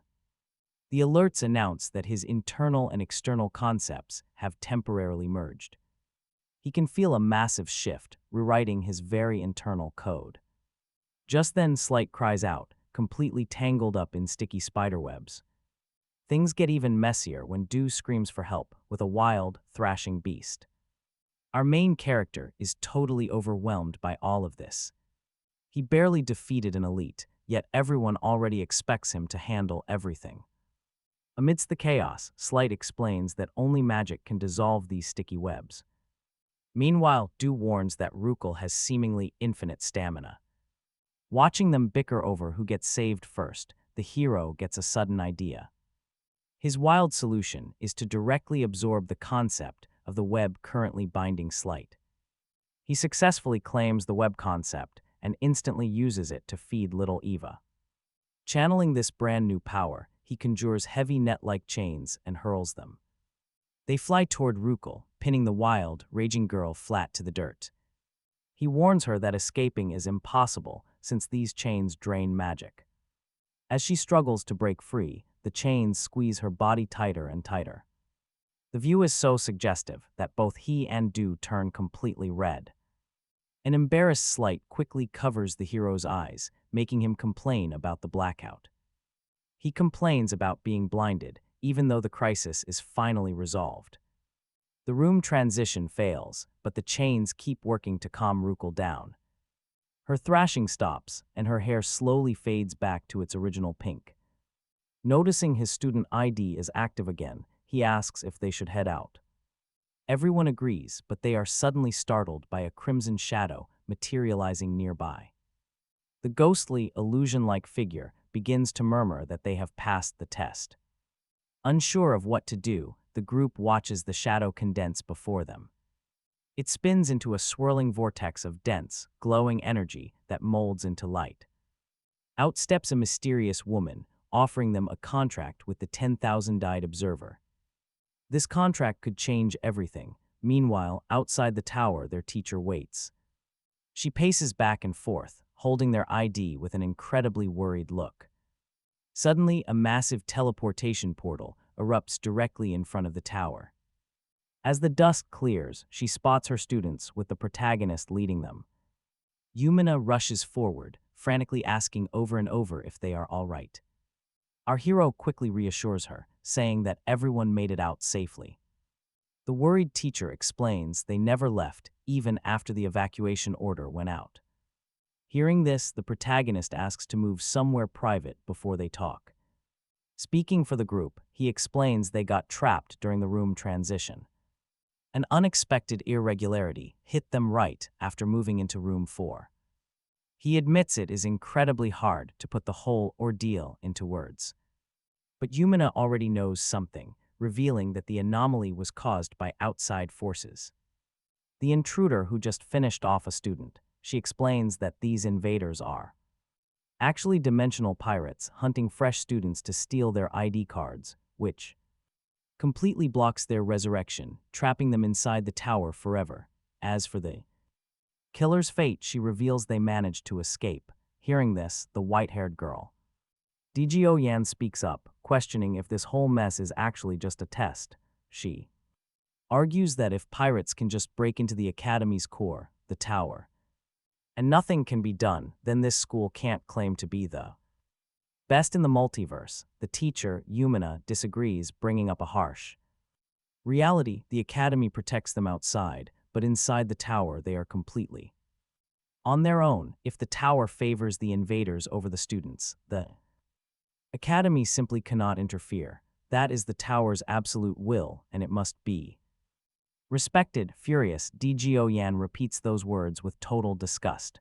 Grabbing her ID card, she snaps that she hates this setup and would rather just teleport away than stand around talking, and just like that, she activates it, vanishing right in front of a helpless Yumina. Watching her go, the main character steps in, asking the teacher to understand Dgo Yan's anger since something pretty terrible happened to her inside. Curious, Yumina asks him to explain exactly what went down. He pauses, trying to find the right words to describe the bizarre encounter they had right before coming back, a meeting that made Slight and Rachel look incredibly tense and left him completely at a loss for words. Finally, Ban Yuan speaks up and tells the teacher they met a constellation. Now, everyone knows these constellations are actually transcendental observers watching over countless different dimensions at once.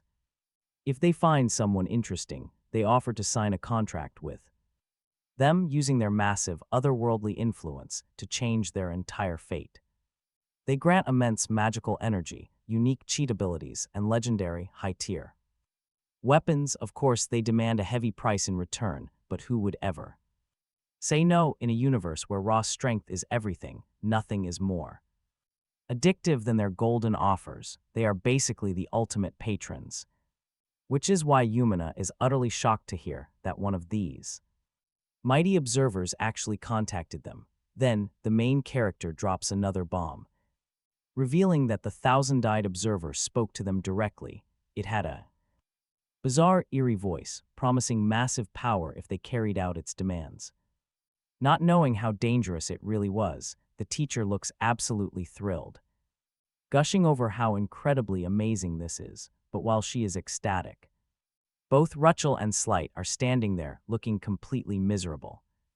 He asks her if it really sounds that great, and when she nods, he throws a heavy, unexpected question her way, wanting to know the Academy's official stance on this matter. At first, Yumino is caught off guard by his sudden curiosity, but explains that they officially remain neutral, yet she secretly hints that the school highly encourages these contracts. He nods, getting the picture, but inside, his mind is racing. The main character cannot believe a massive institution like this has zero actual defenses against them, but he is quickly snapped back to reality by Yumina, who urgently demands to know what the entity wanted, and that question makes Ban Yuan. The tension spiked as he revealed the true request was a cold-blooded elimination. His teacher stood frozen by his words. Completely baffled, she pressed him to explain himself. He did not hold back. Right then, he laid out the entire dark story. The observer had offered contracts to only 2 of them, on one condition: they had to murder the others. No wonder everyone was so incredibly furious. Inside the tower, that constellation's twisted voice echoed out with a bizarre proposal. The entity even whispered about eternal love, reaching out to all 4 of them. It waited, watching to see who would snap first and execute the order. He remembered grinding his teeth in disgust at that absolute garbage. No way. He refused to play along, hoping Duko would stay strong too. Then he looked over. His quiet companion was already charging her energy. Her deep, dark eyes trembled. Raw, overwhelming power surged from her. He quietly explained to Yumina that Duko had simply wanted to be left alone, which made the professor quiet down. She realized the girl unleashed her aura just to drive the entity away. The constellation had fled. Once he finished explaining, the professor spoke up. She asked if this meant they were completely barred from entering the tower. He had been relying on that tower to train for his duel against a rector. Losing access now was a massive setback. He would have to train raw. He planned to maximize his remaining time, then offered the professor a solution. He would submit a formal report, backed up by the recording he made. She approved, but gently suggested they discuss the details over a hot meal. But a single glance at his exhausted companion told him otherwise. No chance. Not after the absolute hell they had just crawled through.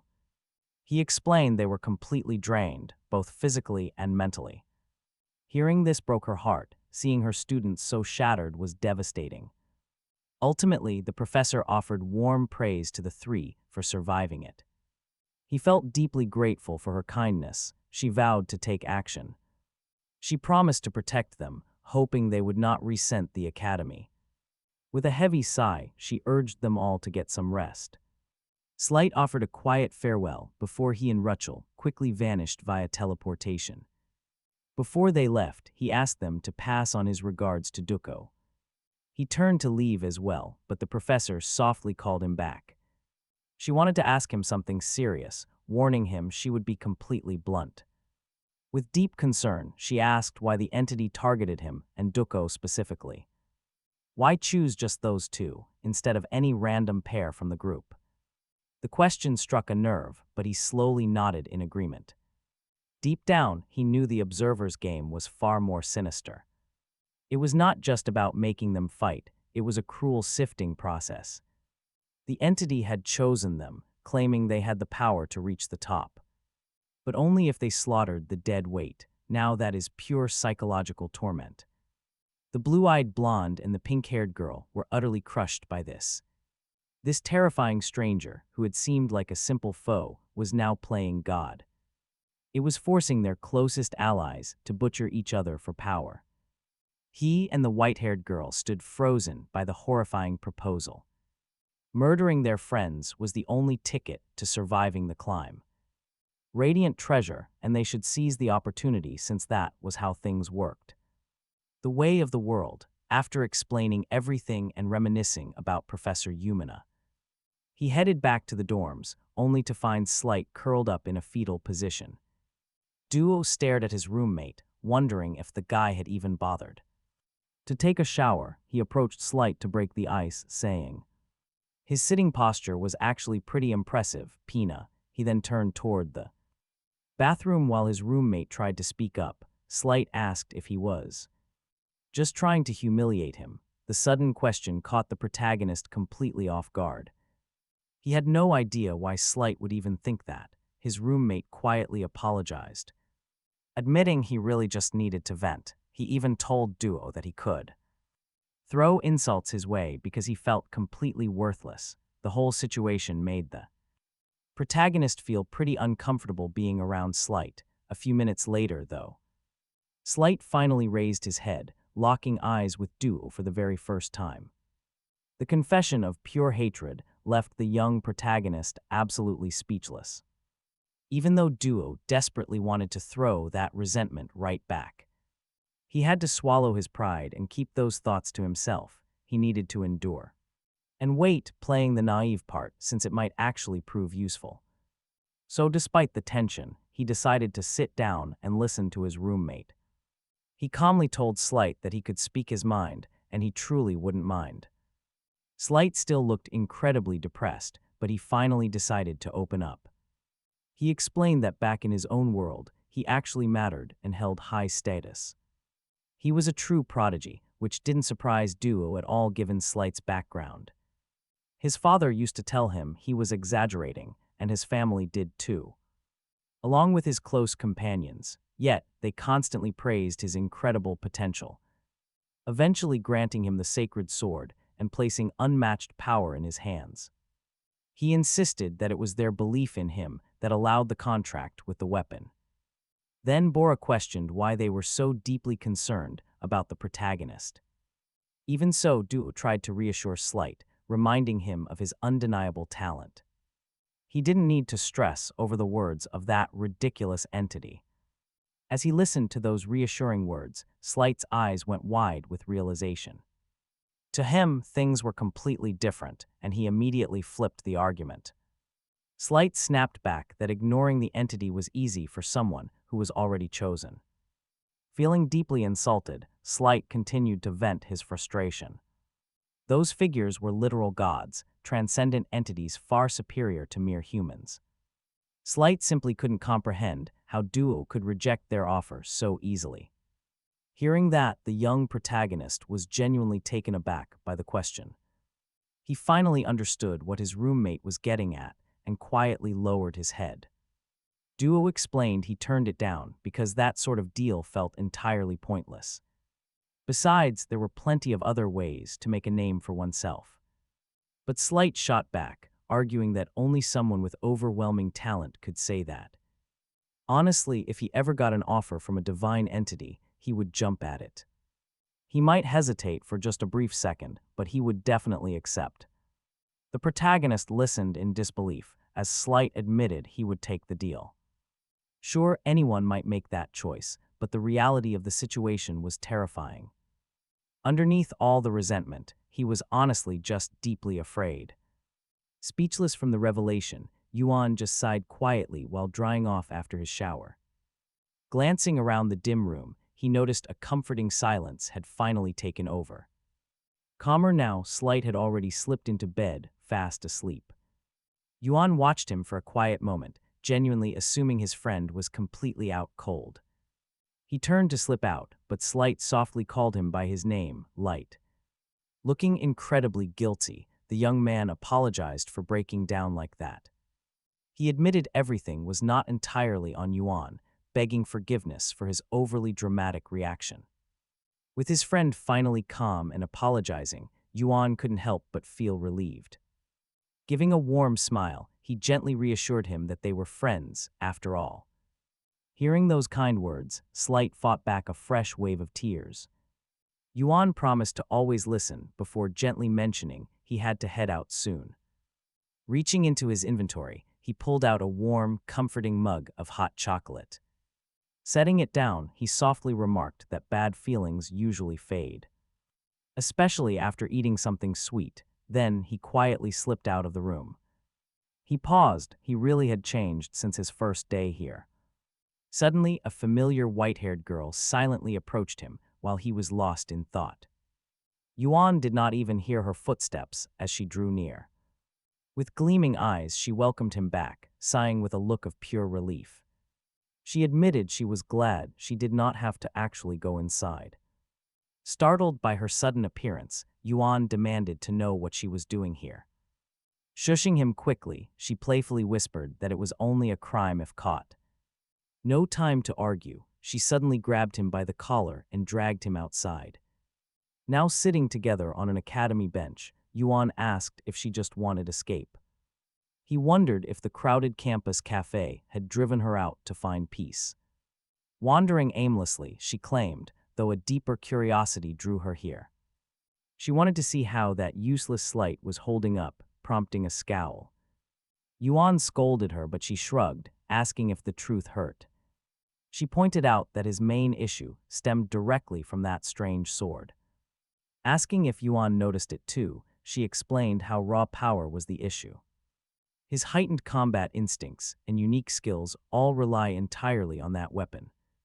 Without holding back, she ruthlessly piled on more complaints about his weakness. She labeled him totally oblivious to the reality of their dangerous situation. Frustrated by her harsh words, Yuan begged her to stop. But she kept going, claiming Slight completely loses his nerve when times get tough. Not satisfied with just picking on him, she turned her sights on Ruel.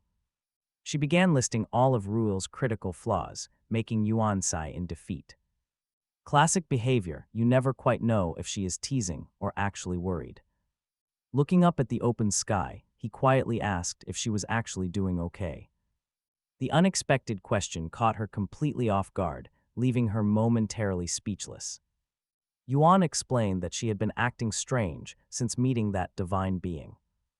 Even her attitude toward the professor was noticeably hostile, making him worry. The girl blushed deeply, her tough exterior cracking in sudden embarrassment. Flustered, she asked if he used his special skills to read her mind. Yuan just tilted his head back, laughing softly, before pulling out more hot chocolate. He handed a warm mug to her, hoping a little sweetness would help. As they drank chocolate, he confessed he had no need for special abilities. Her face gave everything away, making her unsure how to handle his worry. Calming down, she quietly took the sweet drink and held it close.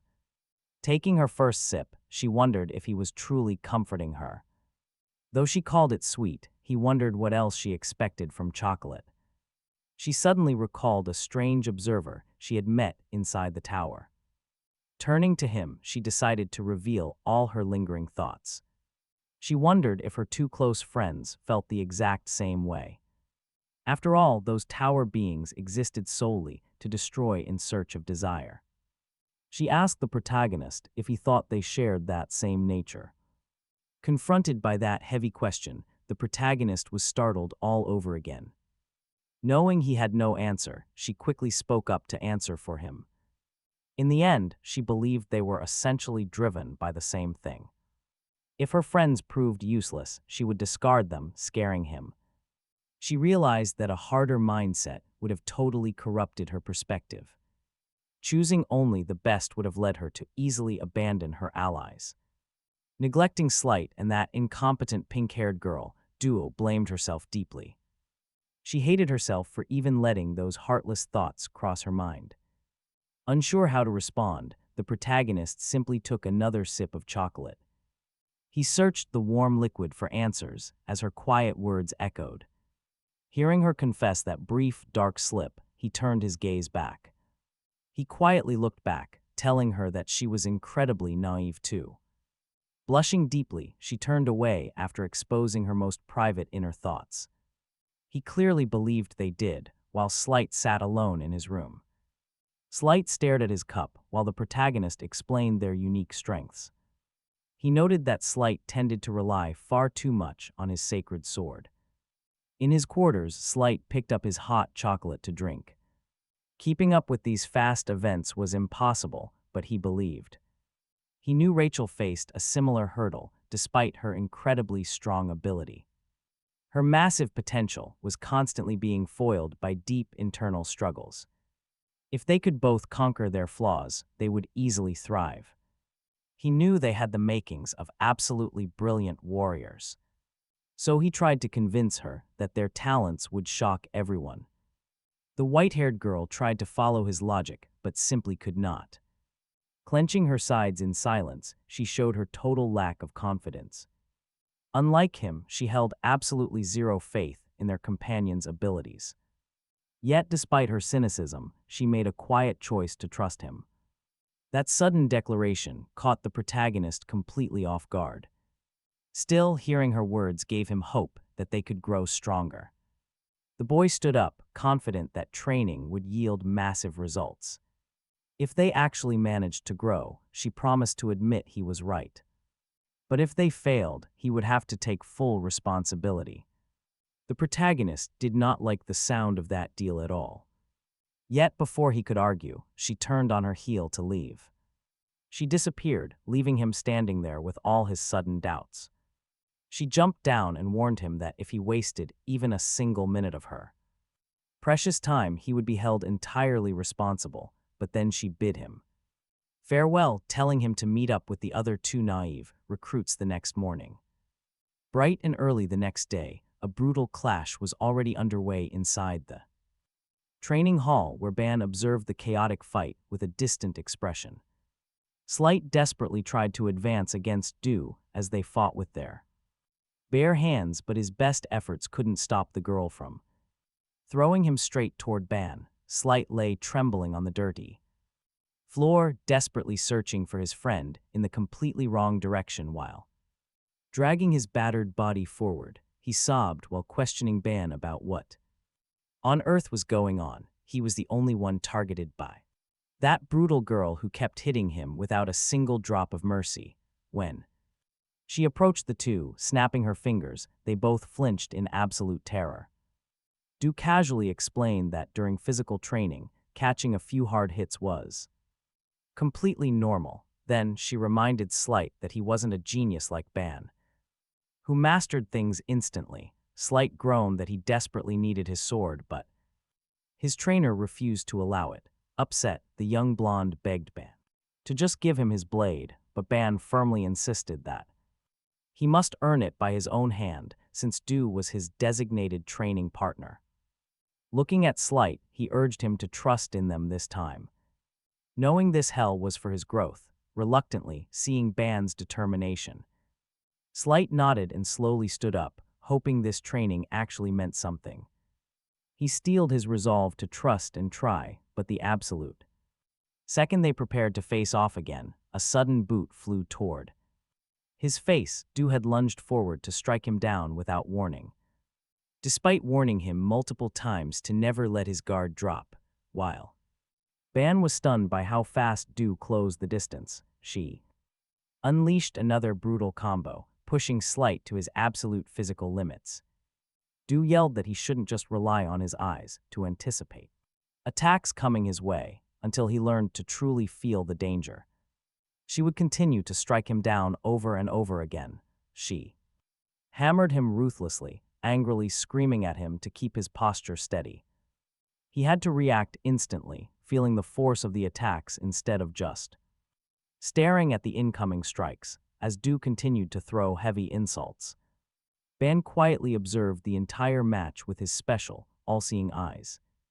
He quickly realized that Slight's base status was dropping in real time. Usually, Slight was an unstoppable monster who could easily crush an erector. But right now, everything had changed, since he couldn't use his sword. His natural combat abilities seemed to have completely vanished. Watching the fight, Ban realized that if losing a weapon caused this massive drop in power, then Slight's current physical state was far worse than he had imagined. Meanwhile, Du kept up her relentless assault, throwing heavy psychological blows. Along with physical strikes, she wanted him to realize his fatal flaw, constantly asking if he was actually a person or just a sword. No matter how much he denied it, the brutal hits kept landing. Slight had finally had enough of the constant provocations and snapped. A bizarre, fiery energy surged through Slight, setting his entire body ablaze. Taking the initiative for once, he threw a heavy punch straight at Du. The force of it caught Du completely off guard, exploding right before her. Du managed to dodge just in time, but the aftershock was massive. Slight's wild swing unleashed a violent gale, leaving Ban utterly speechless. Beside him, Rachel stared on in absolute confusion at the unfolding spectacle. Everyone watched in disbelief as the blonde boy began to morph. His body softened into a woman's shape, with long, flowing hair and defined curves. By letting go and refusing to hide, his bottled-up power finally burst free. Du glared at Slight's new form, looking seriously annoyed. Suddenly, the swirling energy around Slight began to condense and pull inward. A blinding, intense light erupted straight from the center of his chest. The sheer agony had him writhing and collapsing onto the hard floor. Ban immediately bolted toward him, desperate to help his suffering ally. But his white-haired companion held him back, saying everything would be fine. Watching Slight slowly revert to his original male form, she realized something. He wasn't the ultimate threat, but his situation was far from simple. The boy slumped on the dirt, completely dazed and lost in disbelief. Du walked over and bluntly asked if he even understood his own problem. This only confirmed that she and Ban had been right all along. Slight knew he had to change, yet he still begged her to keep sparring. She shot him a bizarre look before finally agreeing to his request. But first, she admitted she owed him an apology for being wrong. The sudden apology made him flustered, sheepishly scratching the back of his head. He muttered that she didn't need to apologize, but Du's next words stung. She bluntly stated she merely thought he was naive, not completely brainless. Meanwhile, Rachel gently tugged at Ban's shirt, trying to get his attention. She eagerly suggested they start training too, but Ban was completely distracted.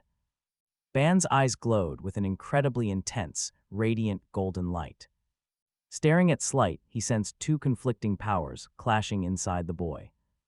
The demonic and the sacred, coexisting within a single human vessel.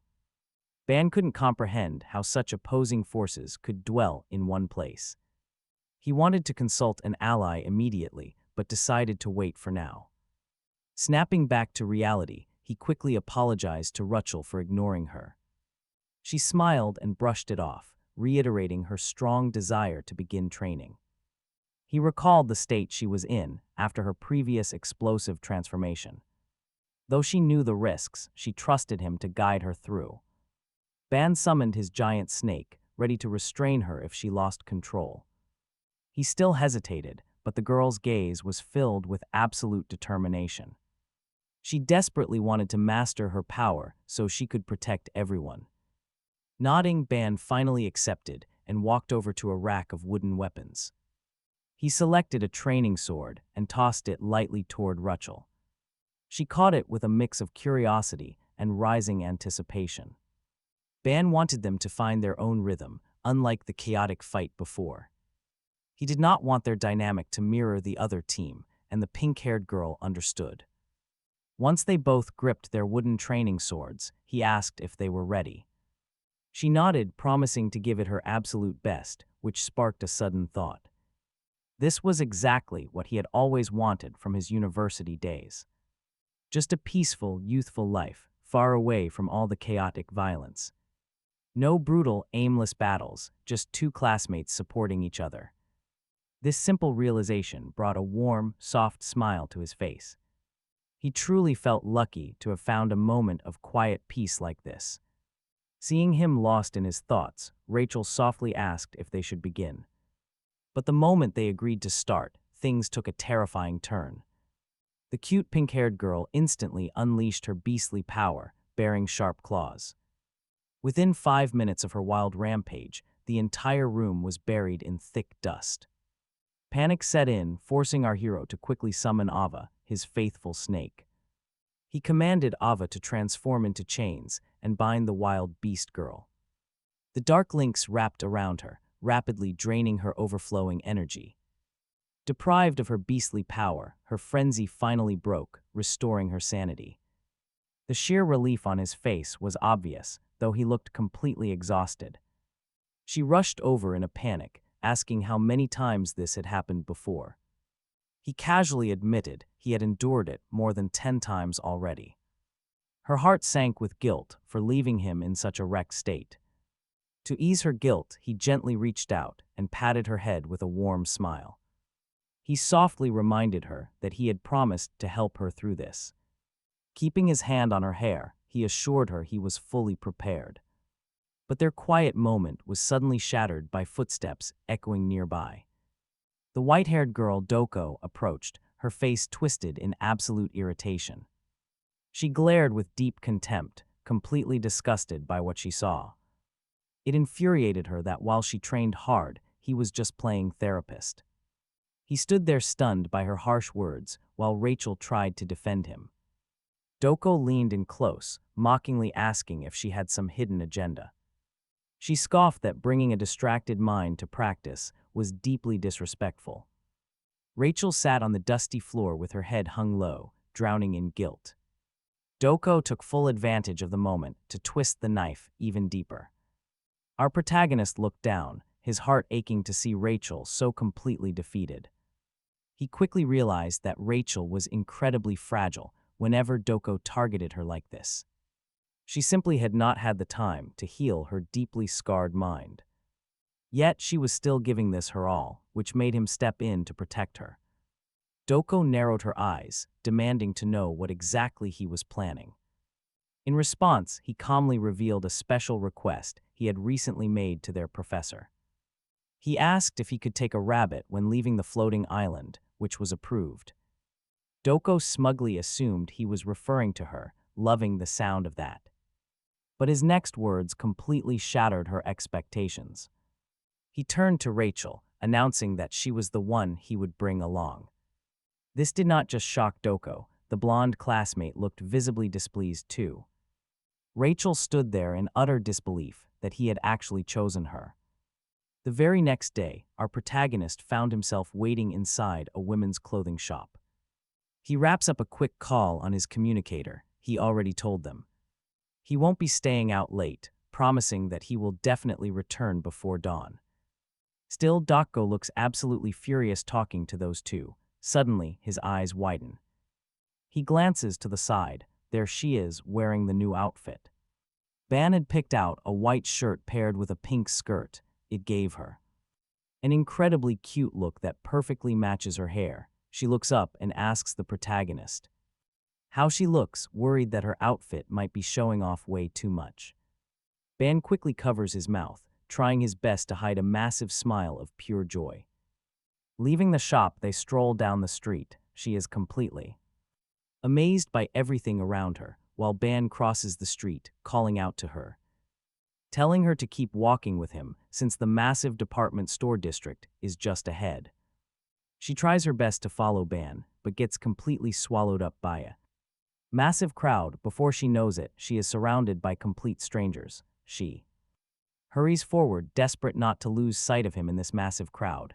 When she thinks she is truly lost, a hand grabs her arm. It is Ban pulling her out of the swarm, apologizing sincerely as he admits he had completely forgotten that this was her very first time in a busy place like this. Rachel blushes deeply when she feels Ban holding her hand. He knows how packed this area gets, so he quickly turns away to hide his own red face. Talk about being completely oblivious to each other. The two walk in. Silence, eventually stopping along the way to enjoy various street foods like skewered meats and delicious crepes. Next, they visit a sweet shop packed with incredibly cute plush toys. Ban even wins her a stuffed penguin toy. Later, they run around freely, sending a flock of beautiful white doves fluttering into the sky.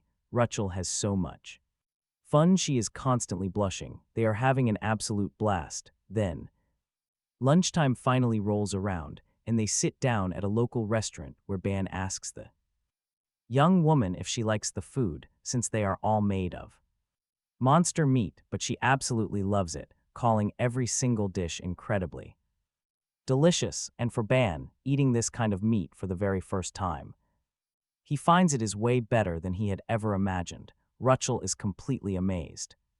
She cannot believe she is eating meat and exploring the city, but while eating, her expression suddenly changes as her thoughts drift. Ban, chewing on a piece of meat right in front of him, immediately notices the sudden shift on her face.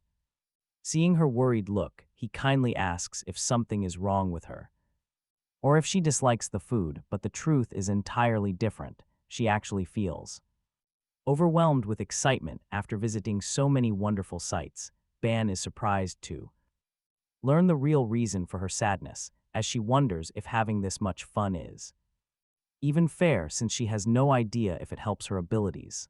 Our protagonist presses his lips together, feeling quite annoyed. He decides it is important to show her what worry actually looks like. He asks her to look closely at his hands, explaining that the worry she is feeling is taking physical shape. Until recently, his power could only sense her anger. But things are different now. Just by spending some quality time together, he can read her deeper emotions. Rachel agrees with the protagonist's words, deep in thought about the heavy problems they both face. She thought she could finally see the glowing symbol hovering above his hand. Right then, Ban folded his hands together, catching her worries right between his palms. He completely shattered her anxiety with a bright, confident grin, showing her his open palms. He told her that all those fears had simply vanished. Rachel was stunned, watching the warm glow scatter before her eyes like tiny falling stars. She was thrilled by the magic, but even more by Ban's promise to help her. He vowed to always protect her, and she happily agreed to trust him. Everything about him was just so fascinating. It felt like real magic shifting into reality, but Ban was suddenly remembering their brutal last battle, where she had attacked him with absolutely terrifying, raw aggression. Then Rachel changed the subject, suddenly getting pretty shy. She admitted she wanted to meet the strongest. Naturally, Ban was curious about who she was actually talking about. It turned out she meant Du Yan. Rachel smoothed her hands to calm down. She mentioned that Du Yan was terrifying, but clearly had a crush on Ban. Ban immediately denied that. Absolutely not. He was just a tool to her. She treated him like a piece of property, basically like her own sword. Rachel burst into laughter, comparing himself to a weapon, absolutely hilarious to her. He just couldn't understand why. To him, the logical analogy made perfect sense. The comparison seemed totally logical to him. Still, she felt relieved, catching him off guard, and honestly, her bright smile is just too pure. She teased him, saying she half expected him to be some all-knowing wizard. Ban had no clue what that meant, or why she was suddenly leaning in so close. Instead, she grabbed his hand, urging him to leave since they finished eating. Her worry was gone, completely. In its place, a beautiful, bright smile. She promised that as a thank you for everything today, she would personally pick out a brand new outfit for him. The young woman skipped ahead happily while Ban trailed behind, carrying all of her shopping. Back at the academy, Professor Yumina sat in a tense, shadowy meeting room. Standing beside her was that little camera robot Ban had gifted her earlier. The machine seemed highly stressed, but she quietly told it to hang in there. Looking over the recorded footage, one senior professor was absolutely furious. Secrets about the tower were leaking, and trust me, the higher-ups were absolutely losing it. He absolutely despised these lesser beings for crossing such a sacred line. A blue-haired professor spoke up, wondering how they could stop this leak. Another elder pointed out that there were actually no rule violations committed. Technically, the broadcasted videos were clean. Still, the room remained incredibly hostile. Finally, a powerful voice demanded silence, instantly shutting down the heated arguments. He locked his eyes onto Professor Yumina, claiming this was a massive violation, demanding to know how she planned to take responsibility for this massive mess. Confronted by his arrogant authority, she simply kept her composure tight. She stared back coldly, unlike the trembling, terrified robot beside her. Not long before this, Yumina had reviewed the recordings Ban had made. She facepalmed, completely stunned that he had actually pulled off such a stunt. When Ban originally asked to record his climb, she saw no reason to stop him. Honestly, she figured his devices would simply fail inside the magic barrier anyway. Artifacts simply do not work inside the tower, yet Ban ignored common sense. He brought actual results. Pressing a button, Yumina shut off the little robot's footage. She knew one thing for sure: Ban had absolutely no idea what was happening. It was not just about bringing back the footage. Ban had built a working tool. Creating a functioning device in there is nearly impossible, but the problems did not stop there. He actually wanted to publish the footage online to draw some massive attention. That blatant act of rebellion would instantly win over the other academy students. While that sounded great, Yumina could not help but worry about the consequences. All their hard-earned secret details about the tower would be leaked to the public. Everything carelessly spread out. She had to ask if he would regret this. But Ban simply shrugged. To him, hard work is meant to be shared. Besides, without Tick, his filming robot, nobody else could capture any video. He would practically hold a monopoly. Of course, he would still edit out the secrets. Like those constellation details, he believed she would stand by his side regardless. His rapid progress was truly incredible, but it was bound to trigger some heavy blowback. Ban already knew that. Honestly, it was exactly what Yumina had warned him about earlier. This move would definitely attract attention from some very dangerous players. So Ban decided he needed to stabilize his position. He asked his professor a question. Did she not think she would feel safer if she was the one protecting them? She secretly smiled. Honestly, you have to respect how bold this kid is. She told him that if he wanted safety, he should stop causing trouble. He was already causing a massive storm, blowing past all her expectations. She stayed silent. Back at the meeting, another professor demanded her thoughts. He wanted to know what she thought about everything Ban had accomplished so far. Right there, she made up her mind. She would fully back him up. She calmly asked the board, is filming a video not just a personal matter? There was absolutely no reason for the academy to turn this into an issue. She made it clear that she did not understand why they wanted her responsible. Professor Alex Canton was the main one leading this pressure campaign against her. He just laughed out loud. He mockingly called her a beautiful liar. Raising his voice, Canton tried to instigate the other professors. He asked if anyone else felt like she was just defending her student. Right then, the blue-haired professor stepped in, telling Canton to shut his mouth. Talia Liriana from the Artifact Creation Department looked directly at Yumina. Talia asked her to explain who this supposedly ordinary student actually was. But another professor could not accept this quiet defense of the kid. This guy from the Aura Combat Department said there was a limit to selfishness. He argued that all information regarding the tower belonged strictly to the academy. Yumina immediately confronted him. She called his line of reasoning incredibly strange. The only reason no one had ever filmed the tower before was simple. The tower blocks transmission. Hearing this, Canton interrupted her with a smirk. Hiding his greed, he demanded she explain the principles of this ability. Yumina stayed silent, carefully processing his question. Across the table, Talia spoke up. Talia mentioned her 200 years of deep research into these matters. She knew very well that outside artifacts simply could not work inside. Filming gear always failed inside. It was basic common knowledge that no standard circuit could handle the tower's massive wave output. The more she researched, the more convinced she became that outside tech was totally useless. Hearing this, Yumina smugly finished her sentence. She proudly announced her student succeeded, leaving Talia completely stunned. Talia immediately wanted real answers, demanding to know exactly who this mysterious boy actually was. She hated that a kid from a monoless world was treated like someone incredibly special. But as she finished speaking, a shocking realization suddenly hit her. The recording device that captured the footage was sitting right there. Yumina had the device, prompting Talia's silent glare. Talia quickly put on her gloves, but Yumina protectively hugged the artifact. She refused to let go, cradling the little robot with everything she had. She was supposed to bring it, but she wouldn't let them steal her students' work. The other professors immediately turned on her, demanding the device. Suddenly, a hand shot up, calling for everyone to stop. That was the quiet professor sitting right in the corner at the far end of the table. He was the Academy's vice president, head of the Constellation Department.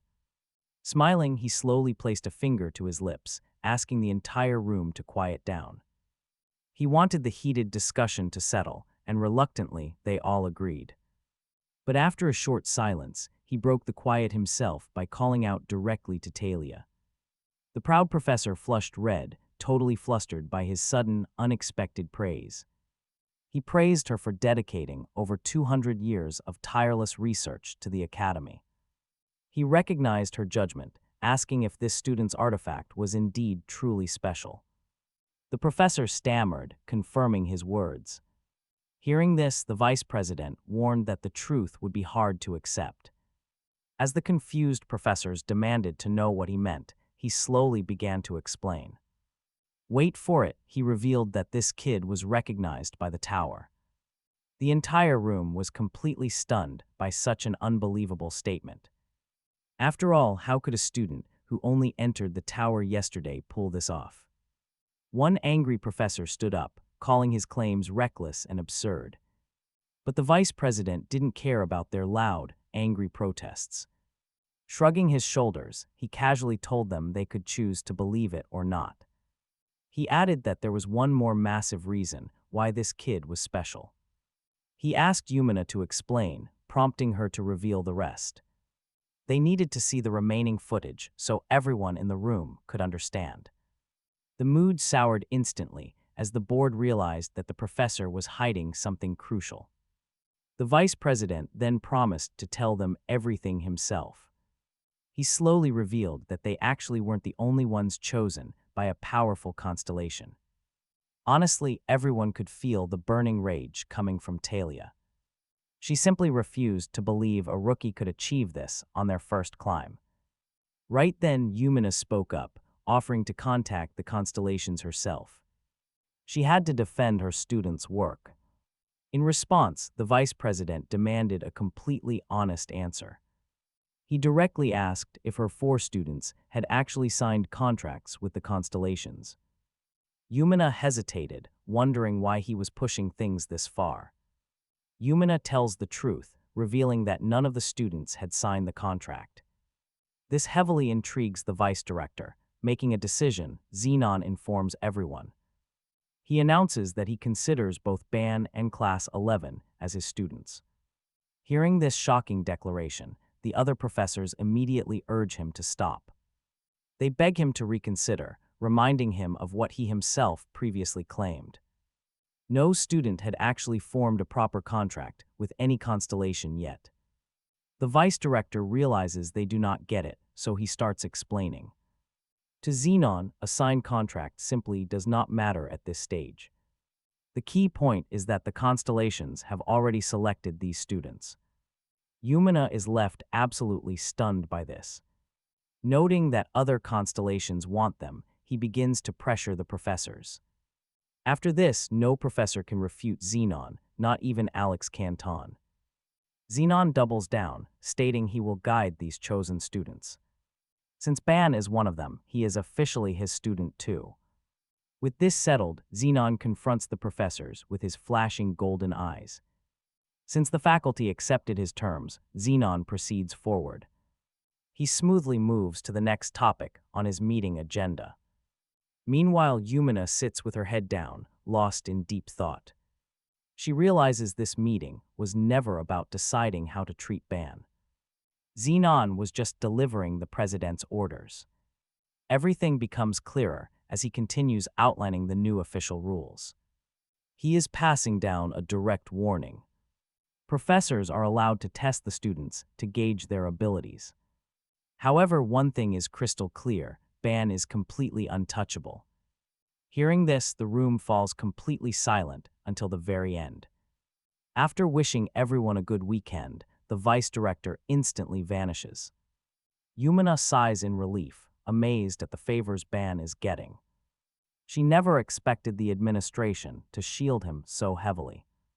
Right then, Professor Alex Canton approaches her with a greasy smile.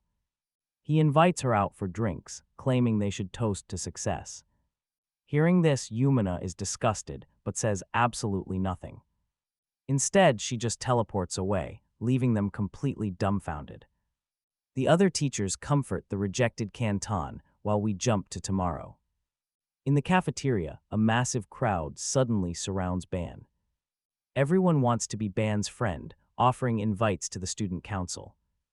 Poor Ban is completely overwhelmed by the sudden attention and dates.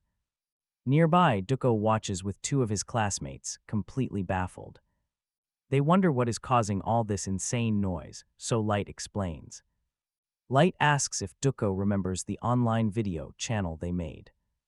That channel went completely viral, and everyone at the academy is watching. It is practically impossible to find anyone who has not seen it. Looking around, Duko notices students everywhere watching Ban's creative video. Ban's talent is excellent, but Rachel watches quietly. She analyzes the bizarre situation, closely observing Duko's uneasy expression. Right then, Ban sets down his lunch tray, asking what is up. The next morning, exhausted from everything happening, Ban slumped his head right onto the table. Ban playfully teased Light, saying he should treat his growing fan base better. Suddenly, a loud, sneering voice echoed from across the room, catching Ban's attention. The voice scoffed, calling the videos a complete joke made with fake, manipulated images. A group of arrogant students was openly trash-talking Ban and his friends. They glared over, telling Ban he'd better enjoy his little spotlight while he can. They claimed that tomorrow, all of his pathetic lies would finally be exposed. That's when Ban remembered tomorrow was his official duel against that stone-skinned bully, Erector. The stage was set for them to clash. It was time to settle things. Hearing their jeers, Ban realized these guys would definitely be rooting against him. Light agreed with him, while Rachel chimed in to offer her own quiet support. Wiping her mouth after finishing her meal, the white-haired girl Du spoke up. She told Ban he should give those haters the best possible response tomorrow. He needed to win big, especially for the fans who genuinely believed in him. With a beautiful, reassuring smile, she left him to prepare. The next day arrived. Ban stepped onto the arena, where the assistant professor stood waiting with some news. The entire duel was going to be broadcast live for the school to watch. They just had to sign the digital agreement floating right in front of them. But the contract contained several strict terms regarding their safety. If either fighter gets incapacitated or surrenders, the match instantly ends. That's when Erector walked up, smugly suggesting a little negotiation. Ban was surprised, briefly wondering if this heavy hitter was actually a channel subscriber. Maybe he'd watched Ban's videos, but the stone-faced giant quickly shattered that hope. Erector sneered, asking if Ban was too terrified to fight and wanted to surrender. To quit, Ban would have to crawl between his legs and bark like a dog. Only then would he accept it. Ban could only stare in sheer disbelief. Even with the school-wide broadcast, only 2 classes had gathered inside the arena. A rowdy bunch of troublemakers from Erector's class was already cheering him on. They absolutely detested Ban. Meanwhile, Ortima, who got thrashed by Du last time, watched silently. He stared at the arena, but his eyes weren't focused on the fighters. Instead, he kept glaring toward Du, who was sitting with the other 2. She was busy checking the live broadcast's chaotic reaction with Light. Light informed her that the viewer count had already crossed 10,000. And the chat was filled with hate. Du already expected this toxic reaction. She knew his actual supporters would be outnumbered right now, and that was fine. With all eyes on him, this was Ban's moment to prove his strength. Down in the ring, Ban thought about Erector's trash talk. The absolute absurdity of crawling and barking actually made him smile. He never expected to hear something so incredibly pathetic in real life. It was so cheesy, it felt like a line from a cheap drama. Ban called out to Erector, meeting his fierce glare with calm amusement. He asked if the big guy had rehearsed that silly threat beforehand. Erector smirked, asking how long Ban planned to keep up this bluff. Ban shrugged, suggesting that Erector should just come and find out for himself. Drawing his sword with a sharp ring, Ban dared him to bring it on. Erector ground his teeth in pure annoyance, completely ticked off by the blatant provocation. Practically boiling with rage, he demanded the assistant professor start the match immediately. Hearing his furious plea, the supervisor decided to grant the big guy's wish. She raised her hand, formally declaring the duel between Ban and Erector. A charge, the giant advanced with a reckless sprint. He relied completely on his overwhelming bulk to crush the kid. Every thunderous step shook the arena floor as he threw a massive fist forward. Calmness, Ban stood completely still as the giant fist flew forward. He shifted instantly, his sharp eyes locked onto the giant's trajectory. Though the giant took the initiative, Ban's blade was already in motion. He slipped right past him, silently wondering how someone so slow expected to win. One smooth cut, Ban sliced directly across his slow opponent's face like fragile paper. Felled, the giant crashed down hard, instantly losing the entire advantage. To break that stone-like defense, he knew the reverse method was much more efficient. Just yesterday, Ban and his allies gathered in the training room before his meeting with Rutschel. They explained that mastering any technique required trial and error. Adaptation was key. New threats required new methods. Only by successfully executing the skill in real combat could he truly master it. The reverse method was his key, transitioning from simple theory to actual practice. Armed with his sword, he prepared to block whatever was thrown at him. Though he initially trembled with fear, she taught him to remain completely untouchable. Her special training guaranteed that Erector would not even graze his skin. Untouchable, the giant opponent could not even graze his skin. Unleashing the technique just now, Ban felt its truth. Unlike Dokgo, this opponent was in much worse shape, barely scrambling up, utterly confused by the impact. Down, another swift strike dropped Erector straight to his knees. Ban closely watched the impact, feeling the energy flow just before connecting. He had infused his blade with a powerful surge of raw energy. The giant's stone-hard skin directly transmitted that internal shockwave, causing massive damage. Furious, Erector growled in absolute disbelief at how he was hurt. Ban calmly crouched down, matching the kneeling giant's eye level with ease. He apologized mockingly, telling the giant to quit whining. Staring into his eyes, Ban offered a way out. Watch him play this giant. Enraged, the giant could not stomach such an insult from a human. He scrambled back up and charged at full speed, but Ban easily stepped aside. Erector's temper flared. He couldn't stand being mocked by a lower-dimensional insect. How could a measly human look down on him? He bellowed in fury. The loud, obnoxious screaming was starting to seriously grate on Ban's ears. But as the echoes died down, strange energy concepts began manifesting. Swirling around Erector's arm, they stretched his limb to an enormous size. His giant hand slammed into the stone floor, creating a deafening crash. Yet Ban just silently scoffed at how incredibly naive his opponent was. Yet Ban just silently scoffed at how incredibly naive his opponent was. He should have tried a different method instead of repeating the same mistake. But Erector ignored all strategy, his eyes blazing with pure, unrestrained rage. He tries to crush him under that massive frame, but Ban is far too quick. Erector keeps pressing, throwing wild strikes and stretching his giant hand to land a hit. Fusing conceptual power into his steel, Ban instantly strikes back. The massive stone arm instantly cracks, completely sliced by the attack. Faced with a barrage of heavy strikes, our hero has no choice but to counter. He delivers another devastating counter blow, hitting him with incredible force. Erector screams in agony, his voice full of pain and pure hatred. Meanwhile, a massive online audience is watching this intense clash unfold live. Even the high-ranking academy directors are closely monitoring the stream. It was supposed to be an irrelevant match, but they simply cannot look away. The vice director and other officials are completely stunned right now. Light turns to the pink-haired girl, noting that this shocked reaction makes total sense. After all, it is hard to believe, even when seeing it with your own eyes. And honestly, who can blame them? Ban's growth is just completely ridiculous. He is undeniably 10 times stronger than when he first arrived here. His classmates in Class 1 are staring in absolute disbelief. Their strongest guy is getting utterly wrecked at the very start of the match. Now they have to wonder if those insane rumors from the video were actually true.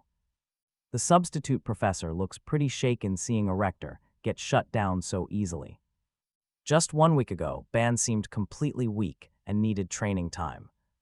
The instructor simply cannot understand how Ban gained this much power in mere days. While the professor handles a sudden message from the assembly, Ban hesitates. He stands there in the middle of the arena, wondering what to do next. Erector is slumped on the ground, barely able to even stand. To Ban, attacking an opponent who cannot even fight back feels incredibly cheap. So he just waits quietly, hoping the guy will rise to continue. But before that can happen, the professor raises his hand and calls the match. His sudden announcement catches both of the duelists completely by surprise. The observing faculty members made the official call to end the duel immediately. As the instructor speaks, Erector glares up with eyes full of absolute hatred. He is completely humiliated that they think he is too weak to continue. Despite Erector's angry protests, the assistant professor firmly declares the match is over. Ban tries to object, he is shut down instantly. Neither side gets a say, the instructor is absolutely final. Gritting his teeth, Ban is ordered to leave the arena. Extremely annoyed but left with no options, he walks away grumbling. Sheathing his sword, he is incredibly frustrated that he could not finish the job. Still, even with all that annoyance, at least he did not lose. Worry is clear in his friend's eyes as Ban walks off the stage. But wait, this sore loser is definitely not letting things end like this. Erector ignores the professor entirely, calling Ban an insect and screaming for him to stop. He refuses to take a loss from someone he considers beneath him. Staring Ban down, he decides to end this humiliation, rules be damned. With pure rage driving him, he lunges forward to strike Ban from behind. He morphs his arm into sharp stone spikes, screaming out his deadly intent. The assistant professor panicked, shouting for Ban to dodge the incoming attack. But he simply readied his blade once more, completely refusing to back down. Standing right before the giant's furious glare, Ban remained completely calm and still. He knew his opponent had already been told to stop, yet he refused. That monster honestly believed his dimensional power made him superior to everyone else. He thought he was completely untouchable and above the Academy's strict rules. With a quiet focus, Ban infused his conceptual energy straight into his blade. He realized this duel had only stopped because of the teacher's sudden interference. Now his opponent was driven purely by reckless pride, so Ban raised his weapon. He was determined to end this entire clash as quickly as humanly possible. His eyes shifted to a strange color, glowing with a brand new resolve. The exact moment his opponent lunged forward, Ban countered with pure devastating force. Erector's eyes rolled back in agonizing pain, and Ban knew he did right. After enduring endless insults, there was no way he would stay silent anymore. The giant only stopped shouting when he finally noticed the aftermath of that strike. Talk about a brutal reality check. Erector's arm was completely gone. The other students clutched their heads, completely overwhelmed by the terrifying sight. Their eyes widened in sheer shock, and even Ban's friends stood speechless. The entire crowd immediately erupted into noisy, heated arguments. Right then, a glowing system prompt flashed directly in front of Ban. He stared at it suspiciously, reading the unexpected notification very carefully. It offered to let him absorb the monster's strength from that severed arm. Nearby, the frantic instructor barked orders at the giant to stay completely still. He would be rushed to the medical bay, currently trembling on the dirt. He ground his teeth in pure agony, finally paying the price of arrogance. The instructor quickly applied emergency first aid while Ban calmly watched them. But then, the teacher turned around to give him a severe scolding. He angrily yelled that Ban was supposed to simply dodge the attack. Ban apologized, explaining that the clash happened far too quickly to think. It was simply too fast to process, but the teacher was furious. He found the excuse totally ridiculous and kept shouting at the student. Mid-rant, a sudden notification popped up, telling the professor to stop immediately. The vice director was stepping in to personally handle the situation now. The instructor quietly showed the vice director's private screen directly to Ban. The text introduced the sender as the chief representative of all faculty members. He declared that he would ask the questions, demanding Ban answer honestly. He bluntly wanted to know if Ban was truly unable to dodge. The representative noted that their clashing powers were incredibly dangerous to watch. The staff had to end the match before things got entirely out of hand. He demanded an explanation that everyone could accept, pressing him on his actions. He demanded to know why he didn't dodge, but Ban just stared. He kept a completely cold, blank expression, remaining silent in response. In truth, Ban realized he had never deeply pondered what spirit words meant. Suddenly, a heavy, suffocating pressure began radiating directly from behind the glass screen. He wondered who this sender actually was and decided to question them directly. They figured it out because he didn't even try to dodge, choosing to counter instead. He argued that any student disrespecting the faculty's authority deserved harsh consequences.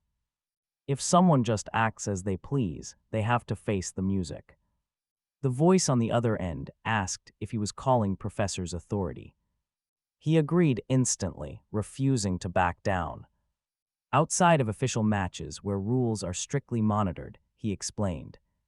Strict measures were necessary to stop students from launching cowardly sneak attacks.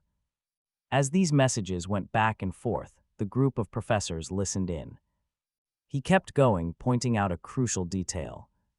If he had just taken the hit quietly, everyone would think he was weak. It would signal that rules do not apply when dealing with lower dimension students. But professors weren't the only ones listening.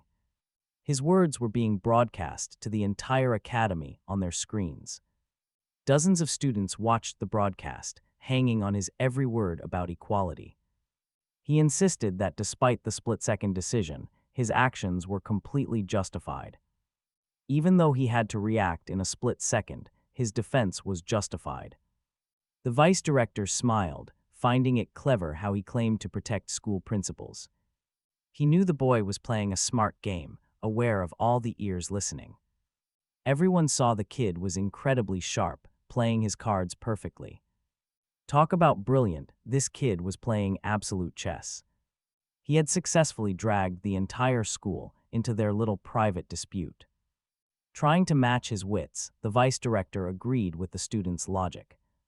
He publicly agreed that anyone breaking match rules deserved to be punished. Enforcing those rules was the school's job, though. A mere student had absolutely no right to take matters into his own hands. Ban immediately realized he was dealing with someone just as sharp. The assistant professor smirked, while the vice director silently appraised him. No matter how much nonsense they spoke, this kid was incredibly strong. Hearing this, the boy offered a surprisingly humble, calculated apology. He stated that if he had truly overstepped his bounds, he was deeply sorry. Wrapping up his statement, he offered to face whatever consequences lay ahead. No matter what they decided, he was fully prepared to accept their judgment. The vice director smiled in absolute satisfaction, but then the director intervened. Instead, the old man dismissed the issue, saying punishment was off the table. That sudden turn left Ban deeply relieved, while the assistant professor froze. Zenon watched silently, amazed by how easily the boy won everyone over. He officially announced that he would accept Ban Yuan's defense as fully justified. Hearing those words, both Slight and Ruchel finally let out a breath. The assistant professor tried to object, but the vice director shut him down. He was sharply ordered to stand down and stop making an absolute fool of himself. The man was heavily scolded for failing to handle the students properly. He failed to show any real control during the match, letting things spiral. The director dismissed the injured arm as an easy fix, finally closing the matter. An announcement blared, ordering all the spectating students to return to their classes. As the crowd began to disperse, Du finally let out a massive sigh of relief. Fortunately, everything ended without any more trouble, and Light agreed with her. The director also mentioned that Ban had worked incredibly hard lately, and was free to leave. Showing some respect, he bowed to the assistant. Professor, the guy was dying of rage, but Ban just turned and left. Suddenly, he noticed something. His communicator screen read, "See you later," but when he looked again, it was totally blank. It was happening again. After that odd moment, he rejoined his friends. They were all thrilled to have him back, and Light praised his sword blows, but Ban said it was all because of the tower. Du praised him, saying she absolutely loved watching him grow stronger. Then she asked what it felt like to gain that power and if it was useful. Feeling a bit embarrassed, Ban rubbed the back of his neck and admitted it was only because she had trained him so diligently during their training sessions. But then Du made him feel awkward by bringing up the stone man's arm. He was even more startled when she revealed she knew he had absorbed it. That immediately took him back to the arena when that bizarre system notification appeared. He never thought that was possible, but the system had several options. To play it completely safe, he only took a tiny bit. Once it actually worked, he could hardly believe his own eyes. He took a little of everything since those traits were absurdly powerful. Before that exact moment, manipulating living people was completely impossible. Ban explained to his friends that he could now sever and claim specific parts. His face fell as he admitted to absorbing his opponent's arm strength. Du looked confused, asking why he was acting so down about getting stronger. He admitted that at first, he was happy to grow stronger. He wasn't fighting some mindless monster, he was fighting a real person. Ban confessed that the whole experience made him feel abnormal and deeply uncomfortable. Hearing this, the white-haired girl yelled at him to lift his head up. Cut out the useless nonsense, she firmly reminded him that his opponent had stepped onto that arena with clear, murderous intent. In a kill or be killed arena, there is only one choice to make. Those blunt words from his friend actually brought some comfort to Ban. Hearing her say he shouldn't feel guilty made him feel much better. He calmed down a bit, maybe he was just overthinking things. He apologized to them, but Du quickly warned him to stop severing arms, especially when dealing with elite students from the special class. But while the girls bickered, Ban received a message that shocked him. He literally shouted out loud, instantly startling his friends in the process. His friends panicked at his shouting. Meanwhile, a mandatory fee appeared. It was for the constellations of Babylon class taught by Professor Zenon. The class focused on securing powerful blessings and support from the constellations, and learning how to negotiate clever contracts with them. This crucial preparation was the only way to avoid their divine wrath. Now that class was being offered to Class 11. Suddenly, lower dimension folks passed by, with people whispering about a certain bargaining boy. He walked around with his head held high, but the protagonist felt uneasy under all those staring eyes as they headed up the stairs, catching whispers from students who either supported or hated them. He looked back and saw his friends looking visibly shaken by the harsh chatter. With a faint smirk, he told his anxious crew that the more people hate you, the longer you live. Right then, he felt a sudden tug on his wrist from Rachel. She looked incredibly worried and hesitant about yesterday's chaos, terrified that the entire academy would turn against them. Now hurt by the rumors, she muttered that people just talk without knowing the real him. Seeing the pain shining in her eyes, the protagonist stepped in to comfort her, softly telling her everything was fine.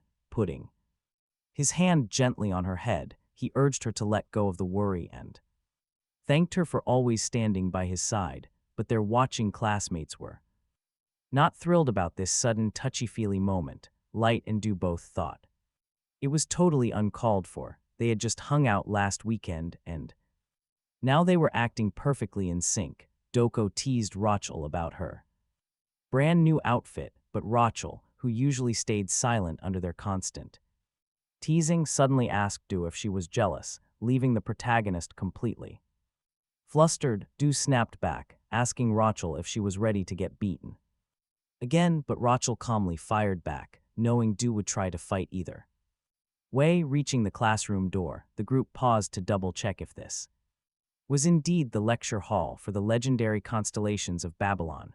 Light remembered a class here last week, but dreaded what would happen when people like them mixed with the regular students. He feared how the older seniors might react, but our main guy told him to just relax. Steeling himself, the protagonist grabbed the heavy brass handle to open up their first real class, reassuring Light that the seniors would welcome talented juniors with open arms. Yet the moment the door swung wide, even our hero felt a heavy wave of anxiety hitting him from the massive crowd inside. Dozens of eyes instantly snapped toward them, sizing them up. Do shivered, realizing these seniors carried a thick, overwhelming pressure she could not ignore. Beside her, Rachel shrank back, completely terrified, while Light shook. The protagonist himself felt incredibly out of place amidst the hostile crowd, but then Zenon spotted them and welcomed the Class 11 squad to his exclusive lecture. Staring up at the vice director, our protagonist tried to gauge his power, but absolutely nothing was revealed. The moment the man spoke, a chilling realization hit him. That voice matched the mysterious voice from the duel. Zenon then explained the purpose of these lectures was to truly comprehend the tower and its grand constellations. For the newcomers joining today, he decided to start with the tower itself, describing it as an endless, massive structure that defied all logical rules and human boundaries. In fact, he claimed it functioned exactly like a living organism, though to the protagonist, this lecture felt pretty dry and boring. Zenon continued, explaining how most people think they are simply earning rewards for clearing the dangerous rooms, but that is not the case at all. He secured rare rewards that the tower eagerly accepted. It designed these tests to filter out the ultimate climbers. For those elites, it promised far greater and more exceptional treasures. Then came the matter of transcendence. Like the mediums, that was a basic requirement to think like a higher being. But this fragile system could easily be thrown into chaos by a single intruder, an irregular entering through backdoor routes. Still, the professor's lecture sounded like pure nonsense. Ban did not buy any of it. He stayed completely silent, but his mind raced with endless theories. That was right when the Chancellor sent out a mass email. Ben recalled that this alert dropped right after the intruder breached the tower. What if the freak spider swarm in room 4 was the intruder's doing? But something felt off. The difficulty in room 1 was also completely broken. Actual elite monsters right at the start, truly insane. If the chaos only started after they first stepped foot in room 4, then how could the bizarre anomalies in rooms 1, 2, and 3 be explained? They simply made no sense, but with the professor saying the tower might be a living organism, the puzzle pieces started falling into place. Looking at it differently, maybe the difficulty did not jump because of intruders. What if the tower reacted simply because everyone began climbing? That explanation made perfect sense. Still, he could not be entirely sure. If this crazy scaling was the tower consciously testing them, he was caught in such a massive war with his thoughts that even his friends sitting nearby noticed his distress, along with the professor. Xenon did not speak up initially, simply smiling as if his plan was working. He was getting exactly what he wanted. Ban was literally sweating from thinking so hard, yet he kept analyzing. If this tower operated as a system, it would definitely choose candidates exactly the way Xenon described. Looking around the room, Ban realized there was no better testing ground. His class had faced hellish situations incomparable to any other group. If that held true, the next phase would bring far greater rewards. More wealth, rare events, and legendary gear. He was reflecting on everything. That happened inside the room when someone asked if he figured it out. The professor locked eyes with Ban, pointing out a massive barrier surrounding them that most of the class had completely missed. Then he congratulated Ban and Rachel for securing a hidden orb on day 1. Because of their success, Class 11 was officially qualified to continue. Xenon raised his hand high, tossing an object straight into the air. A mysterious violet orb dropped right into his hand. The professor then had a question for Ban, asking what he saw when looking closely at it. Ban stared intently, but saw absolutely nothing inside the blank orb. Keeping it real, he confessed that he could not see a thing. The professor urged him to focus deeper and try one more time. Even though Ban repeated his answer, Xenon kept pushing him. He insisted there was definitely some hidden detail he should see. Ban tried his best, but the truth remained completely out of reach. He pushed past what he could normally perceive, desperate to uncover the secret of the orb. Then, his eyes widened in sudden shock. His vision cleared, revealing the very core. Concepts behind the artifact, barriers, separation, and ultimate protection. Ban muttered that there was still something else hidden. Hearing this, Professor Xenon asked the exhausted boy to close his eyes and rest. Xenon smiled warmly, realizing this quiet young student had already grasped the 3 primary aspects.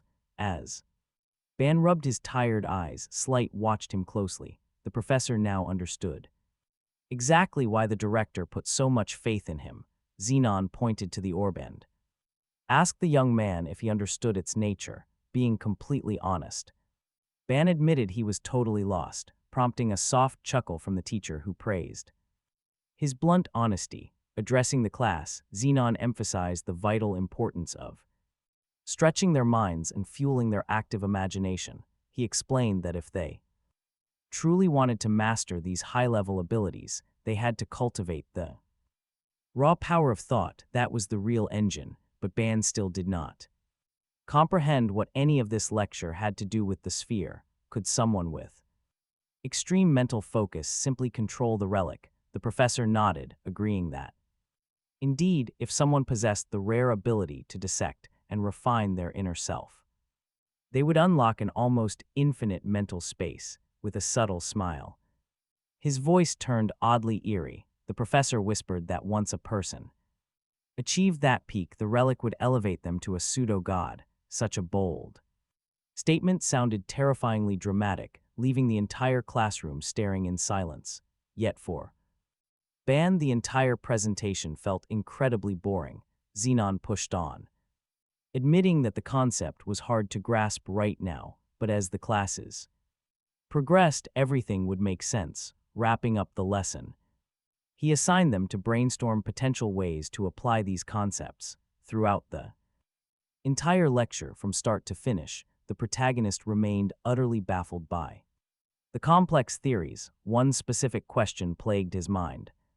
If a true god was absolute, what did a pseudo-god even mean? Was it a near deity or just a cheap imitation? Suddenly, his musings cut short as Slight told Ban they should head out.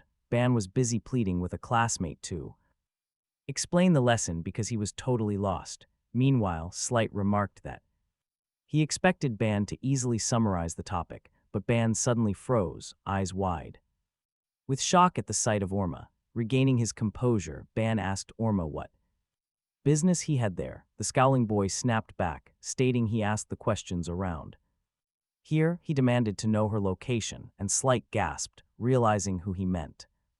Suddenly, Dako strolled up, asking why everyone was crowding around. Wearing a smirk, she dryly joked that she expected some massive emergency. Ban stood there awkwardly, desperate to prevent an ugly scene. Orma ignored him, stepping directly in front of the white-haired girl. He demanded to know if she was Dako, stating they had some business to settle. Keeping her sarcastic tone, she asked if this was another dramatic duel challenge, telling him that she would not stop him if he wanted a fight, but he scoffed, saying that picking fights inside the academy was too much trouble. While she prepared to reply, the fierce young man suddenly dropped to one knee on the ground, insisting this was no duel. Instead, he pulled out a gorgeous. He held out a fresh bouquet of flowers to the furious young woman standing in front of him. Leaving the onlookers absolutely terrified, Orma actually went ahead and asked the young woman out on a date. His face flushed with shame. The crowd behind them stood frozen in shock. Nobody ever imagined this, and the cold-hearted young woman seemed just as unfazed. Her face remained completely blank. Nobody could believe that the proud and arrogant Orma had fallen for the woman who beat him to a pulp.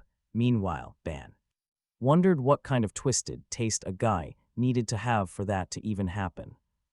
Remembering that Ban himself had been thrashed by Duko plenty of times, Slight asked if his friend was not just answering his own question.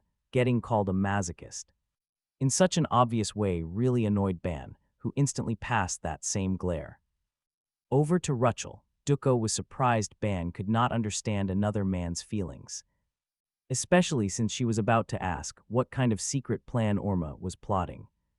Hearing her mention a plan, the three of them stared directly at Duko with stunned faces, making her realize they completely missed what was actually going on. Duko felt certain Orma was scheming, since his eyes held no trace of affection at all, but Ban, our main character, completely disagreed with her perspective on this. He told her that was impossible, saying she was actually incredibly gorgeous. That sudden compliment caught her completely off guard, making her blush. Shaking with pure frustration, Duko demanded to know how clueless Ban could say things like that so easily, seeing that Ban had absolutely no idea what he did wrong.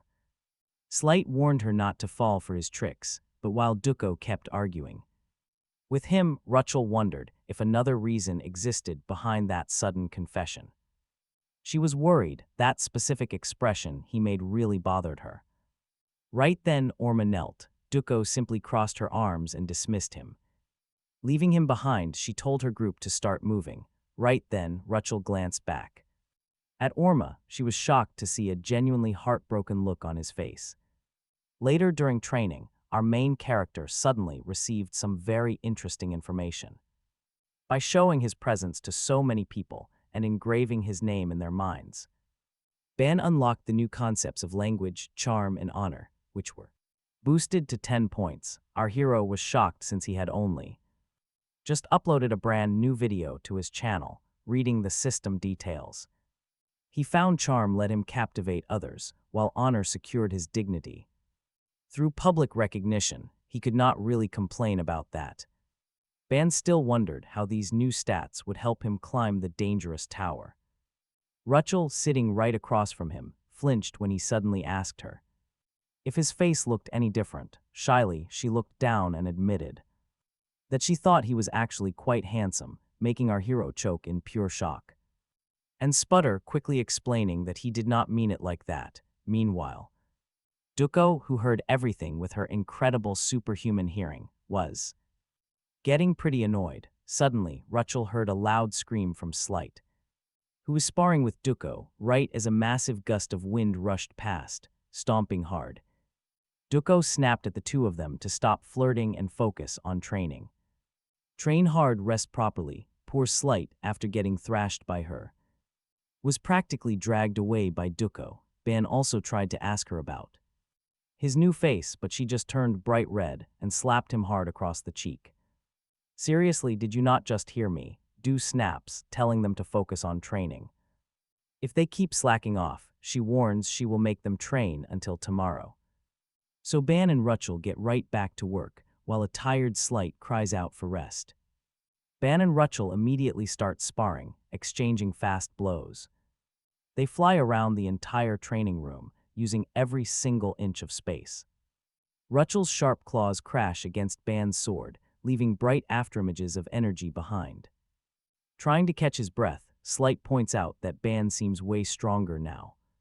He wonders if Ban should stop focusing on dungeons and finally head back to the tower.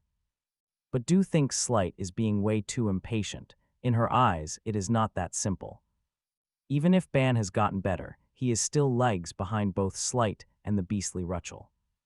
She can easily tell their sparring match only looks balanced because of one key detail. Rachel is holding back and going easy on him. Regardless, Du remembers a major problem. Tomorrow they have to head back to the tower. She worries if Ban is actually ready. Has he figured out how to deal with the wild beast sleeping inside Rachel yet? Because if not, last week is going to repeat itself. Ban knows this better than anyone. Without a fast solution, history will repeat itself. Right in the middle of the intense clash, Ban activates his all-seeing eye skill. He spent the entire past week closely observing Rachel, hoping to find a weakness. It turns out her inner violence is fueled by almost any strong emotion, depending on which feeling takes over. Her physical state completely shifts when a highly negative emotion acts as the fuel. It burns wildly until she completely loses control. But positive, calm feelings actually quiet down the raging beast inside her. Her mind stabilizes. Armed with this knowledge, Ban keeps fighting to learn more. He needs to watch her closely to map out exactly how this strange power operates. In the heat of battle, wild emotions spike, making violence totally inevitable. The more emotional fuel she burns, the more aggressive she becomes. But Ban wants to change that fuel. He wants to use something positive. The sparring rages on until Ban finally grabs an opening, reversing his blade. He uses the flat of his sword to push Rachel back, her hair turning pitch black. From the sidelines, Slight and Du watch the intense clash with bated breath. Rachel tumbles back onto the floor, while Ban drops to his knees, completely drained. But the fury burning inside Rachel is peaking. Gritting her teeth, she refuses to yield. Seeing her like this, Ban knows it is now or never. Get ready, because his master plan is finally starting. He has not been slacking off these past few days, and he is about to prove it. Ban reaches out his hand, summoning a glowing magic circle right in front of him. Every moment spent with Rachel was used to carefully collect fragments of her positive feelings. Whenever she laughed, smiled, or felt peaceful, Ban was quietly gathering those pure moments. Instead, he literally copied their very essence directly. Releasing those stored essences of joy and laughter, Ban charges directly forward. Directing the warm emotions toward Rachel, he hopes they will soothe her dark rage. Absorbing the peace is the goal, but a sudden strike stops him cold. In a blind fit of pure rage, Rachel swings hard, smacking Ban's hand away. The magic dissipates, leaving Ban completely startled by her raw, terrifying speed. Right in front of him, Rachel is gritting her teeth as she leaps up instantly. She tackles Ban right in the stomach like a rugby player, slamming him backward. With a sudden burst, she slams him down, pinning him to the dirt. Ban takes the heavy hit, staring up at Rachel's wild, demonic expression. She lets out a terrifying roar, slashing down with razor-sharp claws. Do and Slight rush in immediately, desperate to stop her deadly attack. But a heavy chain flies in faster, wrapping tightly around her arm. Rachel's strike is instantly halted, then a second metal chain whips out. It binds her other arm, completely freezing her in place. Ban worries, but then he spots a sudden change. Her lightning-colored hair slowly fades. She is finally returning to normal. He asks if her transformation actually boosted her speed. Ban breathes a sigh of relief as her inner beast quietens down. Still, binding her with chains every single time they fight is incredibly risky. He wonders if there is a better way to calm her state. What triggers it before he can think deeper, Rachel calls out to him. She softly thanks him. Ban is utterly confused. He has not fixed her curse yet, but Rachel quickly shakes her head. She is just grateful that she can finally fight alongside them, even a little. Even this minor control is a massive win for her. She is glad to have him here. Ban feels his cheeks heating up. Suddenly, Du steps in. She stares directly into his face. Ban flinches at Du's proximity, stammering that they were just training intensely. While Du keeps analyzing him, Slight walks over, looking relieved. He is glad nobody got hurt, but Du's mind is elsewhere. Her sharp gaze shifts to Rachel, making everyone tense up. Ban holds his breath as Du silently studies the quiet beast girl. She shrugs it off, stating it is nothing, then calls off training. Time for rest, but Rachel watches Du leave with lingering doubt. The next morning, the team gathers and heads toward the tower. Upon arrival, Slight hesitantly asks Du for permission to use the holy sword. He is worried about the steep climb ahead. This affects their future. The stakes are incredibly high for all four of them. But Du firmly reminds him of their agreement to build a solid foundation. No rushing. After all, this is only their second raid as rookies. She believes they will be fine. Ban silently nods in agreement. Yet Slight remains uneasy, clutching the weapon tightly. The more he relies on that holy sword, the deeper its grip gets. Knowing a demonic spirit lurks inside it, Ban highly doubts its holiness. It is definitely best to shield Slight from its corrupting influence. Slight accepts the restriction, but warns them of his limits. He jokingly warns them not to blame him if he completely collapses. But both Du and Ban flash matching, terrifyingly dark smiles. Oh, we won't blame you, but millions of online viewers will. As Slight weeps, Ban calmly opens up his system interface. Columns of stats, skill points, and newly learned essences flicker before him. As the pieces fall into place, he prepares for the next step. With the snake Eve and the recorder Tyke ready, Ban knew he could count on them. On this journey, right before they entered, Rachel approached Ban.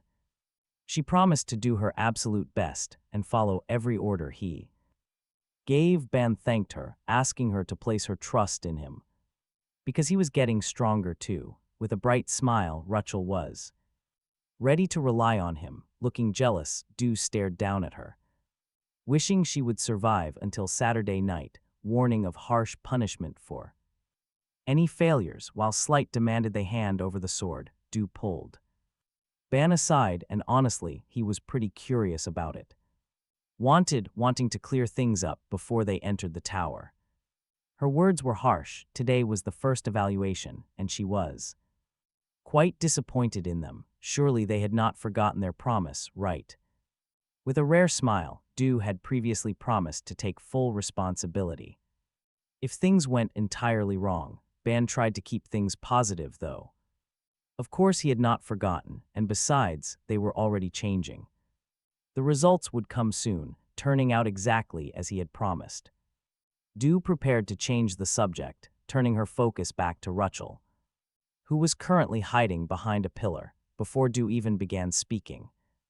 She snapped her fingers. Instantly, a wave of intense pain hit Rachel. Hearing her sudden cry of agony, Ban spun around, completely startled. Seeing Rachel eavesdropping on their private chat, Du got highly annoyed and snapped her fingers again, asking if she was trying to spy on them. She was getting far too bold, and honestly, Ban was just confused. Noticing Du's snaps were at a frequency his own ears could not detect, affecting only Rachel. Getting back to the point, Du asked him if he actually knew the true meaning of total submission. Ban guessed it simply meant being dominated, but that was wrong. For Du, looking at it from the victim's perspective was uncomfortable. However, some creatures actually find complete peace under very powerful leadership. In that sense, that beast genuinely loves someone who completely controls her. Since Ban still did not understand, Du tried to explain it better. Basically, when that beast goes wild, trying to reason with her is completely useless. This explanation only left Ban more confused, deeply annoying her. Gritting her teeth, she snapped at him to stop analyzing and just memorize her advice. Sighing, Ban agreed to keep that in mind. Watching her join Slight, who was already waiting for them to enter. With Ban taking the lead, their small group approached the towering entrance. Placing his hand on the gate, he asked if they were ready. Slight nodded first, followed closely by Rachel and Du. With pure excitement, Ban started recording their entry, first-year special class 11. Their second tower exploration is starting now, and so he opened the heavy tower doors, releasing a brilliant light that engulfed them. In an instant, they were transported to a chamber where the floor seemed to melt, triggering severe vertigo for anyone who looked down at it. Dissolving away, it triggers a mental crisis for anyone inside. Looking up at the northern lights and the massive blocky walls, Ban wonders where they actually ended up, surviving so many bizarre situations. Doko figured they would land on the first floor, but this was completely different. If you could zoom out and look down, you'd see a truly massive labyrinth surrounding them. While Slight scans the area, our main character checks his magical pendant, confirming they are actually on the 5th floor. Slight feels relieved that it's a completely normal floor, making Doko wonder if he's getting too soft. While those two bicker back and forth, Ban suddenly catches sight of something strange. Rachel is staring intently down one of the narrow corridors. From that dark path, she's absolutely certain she catches the scent of a monster. Hearing that she found a beast instead of an exit makes Ban pretty nervous, but what happens next completely catches him off guard, right where Rachel is pointing. A bizarre shape begins materializing, like flickering digital data being reconstructed. Slight immediately draws his blade, asking Ban what the hell that thing is. Ban can tell this is nothing like the creatures they faced on the very first floor. It gives off a nauseating, high-pitched crackling noise with a twisted shape looking completely broken, without a single second of hesitation. Rachel lets loose her sharp claws and leaps at the monster, landing a direct blow that shatters the beast into digital fragments. Instantly, Ban gets a system ping. From Rachel's kill, he acquires 0.1 glitch points and 0.2 demonic spirit points, 0.05 malfunction, and 0.01 inversion. Ban suspected this is a literal glitch phenomenon. Whenever the connection drops, both the visuals and audio get totally warped. This bizarre, inverted force stirs up a deep feeling of dread that eventually takes physical form as a beast, since this is a completely new breed of enemy compared to previous floors he has to face. Plenty of unknown mechanics. How do malfunction and inversion even work? Either way, having inversion on his glitch power seems incredibly handy. It would be pretty interesting to harvest more. Deep in his thoughts, Ban completely misses the sneak attack, but Doko saves him with a swift burst of energy. Frowning deeply, she snaps at him. Ban, Ivan, stay focused. Dealing with these things while trying to escape this massive maze is going to be incredibly tough. With Doko taking the lead, they sprint through the corridors, staying close so they don't get lost on the Twisting paths, as the main character runs, another system notification pops up. These things shouldn't even exist on room 5, but honestly, it isn't that shocking at this point. Ban is just glad he managed to collect a few inversion fragments during their frantic escape. Still, when he remembers that he needs 100 full points, he wonders if this grind is even worth his time. The main protagonist halts in his tracks at the sound of Rachel screaming. The young girl, trying to fight off a glitch creature, was recklessly pushing ahead, but was quickly pulled back when Ban summons the special chain crafted by Eve. He refuses to let Rachel fight all by herself, terrified she might slip into a dangerous berserk state. Hearing Ban tell her to stay close, Rachel quickly nods in agreement, while Doko easily slays more of the incoming glitches. She yells back at them, "Hey, stop flirting and keep moving." Shielding Rachel, the main character summons a second defensive chain. He decides to ignore those strange glowing wall concepts for now, focusing entirely on the fight. With her keen sense of smell, Rachel easily warned Ban whenever monsters were about to strike. Using his chains, Ban gathered inversion points by taking down the glitches. They kept running, still no end in sight. That was when Du revealed she had memorized their entire path while they ran. And strangely, they both felt like they had walked these halls before. The surroundings looked totally different, but the layout felt exactly the same.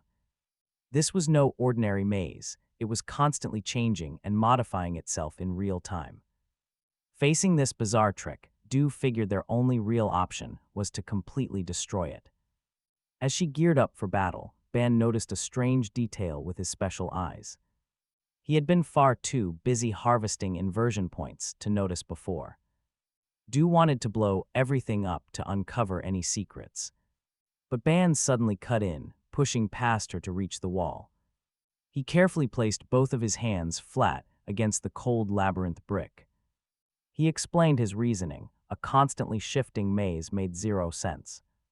This meant there had to be some kind of trick hidden inside. Ban searched carefully along the stone until his hand found a sinking brick. He pressed it down, immediately earning half a point of illusion. It was a strange concept that no ordinary human could ever possess. As the massive wall vanished before them, Ban let out a satisfied smile. His high-stakes gamble had paid off, and a new path stood fully revealed.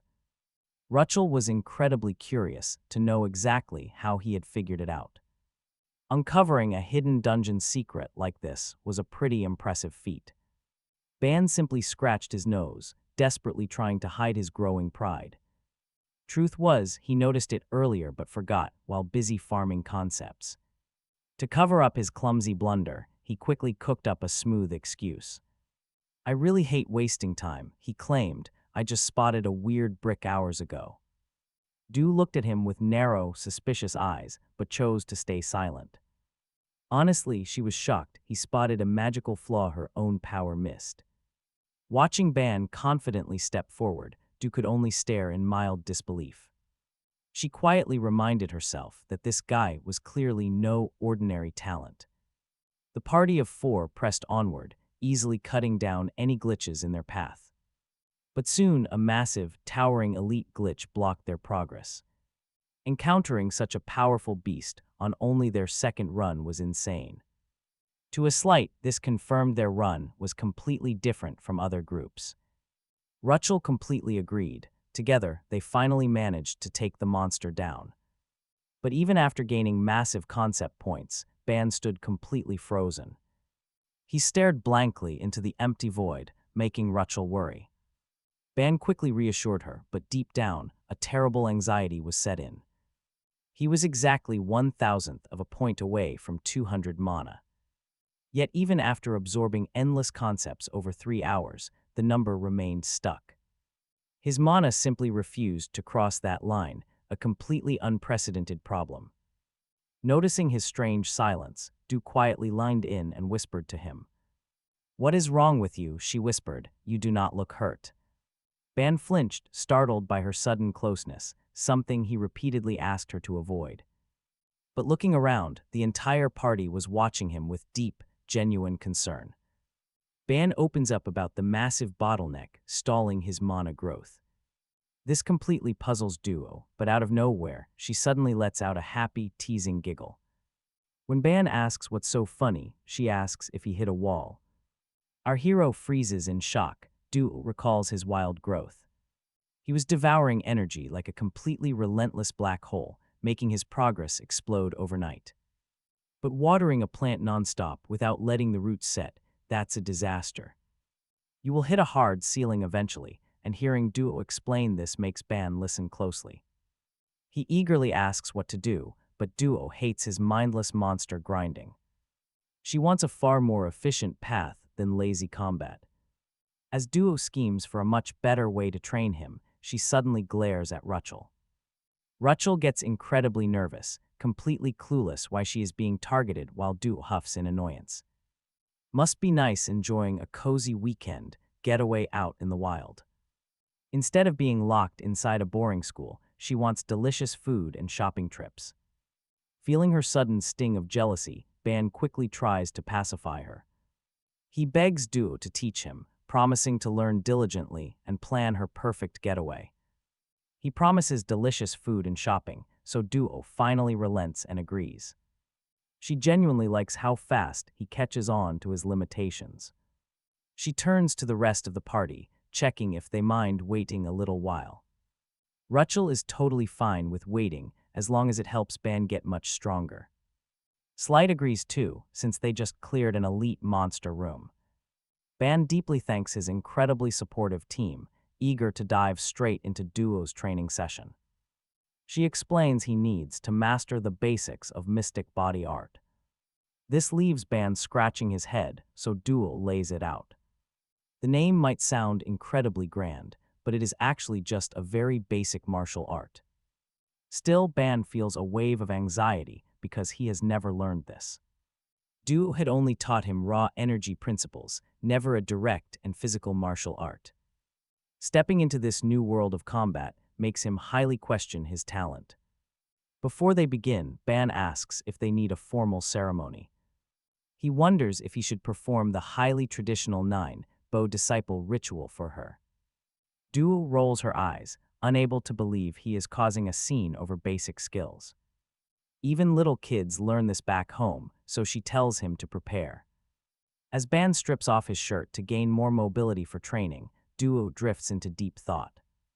She is genuinely shocked an outsider even knows about the sacred ritual. She acted like it was absolutely nothing, but her mystic body art is completely classified. No master-disciple vow can authorize teaching this divine ancestral technique. It is passed down strictly through the bloodline of her family. Her father would be absolutely devastated if he found out she was sharing their sacred art. Teaching a total stranger from an entirely different world is insane. While she is lost in thought, Ban suddenly calls out to her. Standing completely shirtless and showing off an incredibly ripped body, Ban asks if this is necessary. Duo cannot believe she is teaching her family secrets to this shameless guy. Sharing her ultimate family secret feels wrong unless they get married. Completely oblivious to her wild, blushing thoughts, Ban shyly tries to cover his bare chest. Slight cannot tear his wide eyes away from Ban's physical form. He quickly tells Rachel to shield her eyes, desperate to stop her from looking at him. Others could stare but not her, spotting the gossiping pair do immediately. Shouted at them to shut up, training time, she ordered Ban to sit. And clear his mind, Ban quickly obeyed, moving right behind him reached out since the very first day they met until now. She felt a strange, growing urge. She wanted to mold him herself, right now. With her own hands, Ban was completely different from other men she knew. Ignore his insane talent. What really shocked her was his massive hidden potential. He had massive power, if someone with his rare traits unlocked those rare abilities, she believed systematic growth could change everything. He would grow into something completely unimaginable. Du genuinely wondered how far he could go. She wanted to witness his growth. No distractions. She absolutely refused to let others taint his rare gift. Why did she care this much? Du wondered, getting lost in thought. Suddenly, Ban felt her warm fingertips touch his bare back. Absolute focus. Du snapped out of it, asking Ban if he was truly ready. They covered the basics earlier. Ban nodded, feeling ready but very curious. Shouldn't she recite some ancient, grand martial arts chant before they began? Du did not expect him to ask for formal lectures, and she burst out laughing. Would you even understand if I actually recited complex ancient formulas? No, skip the explanation, it is much better to imprint it directly onto your body. Thinking back to his naive ideas about martial rituals, she giggled, asking where he had learned all this traditional stuff. Ban wondered if she would strike him if he admitted it came from fantasy novels. Du prepared to begin. Startled, Ban tried to ask for a second. Too late, massive energy suddenly rattled his entire body.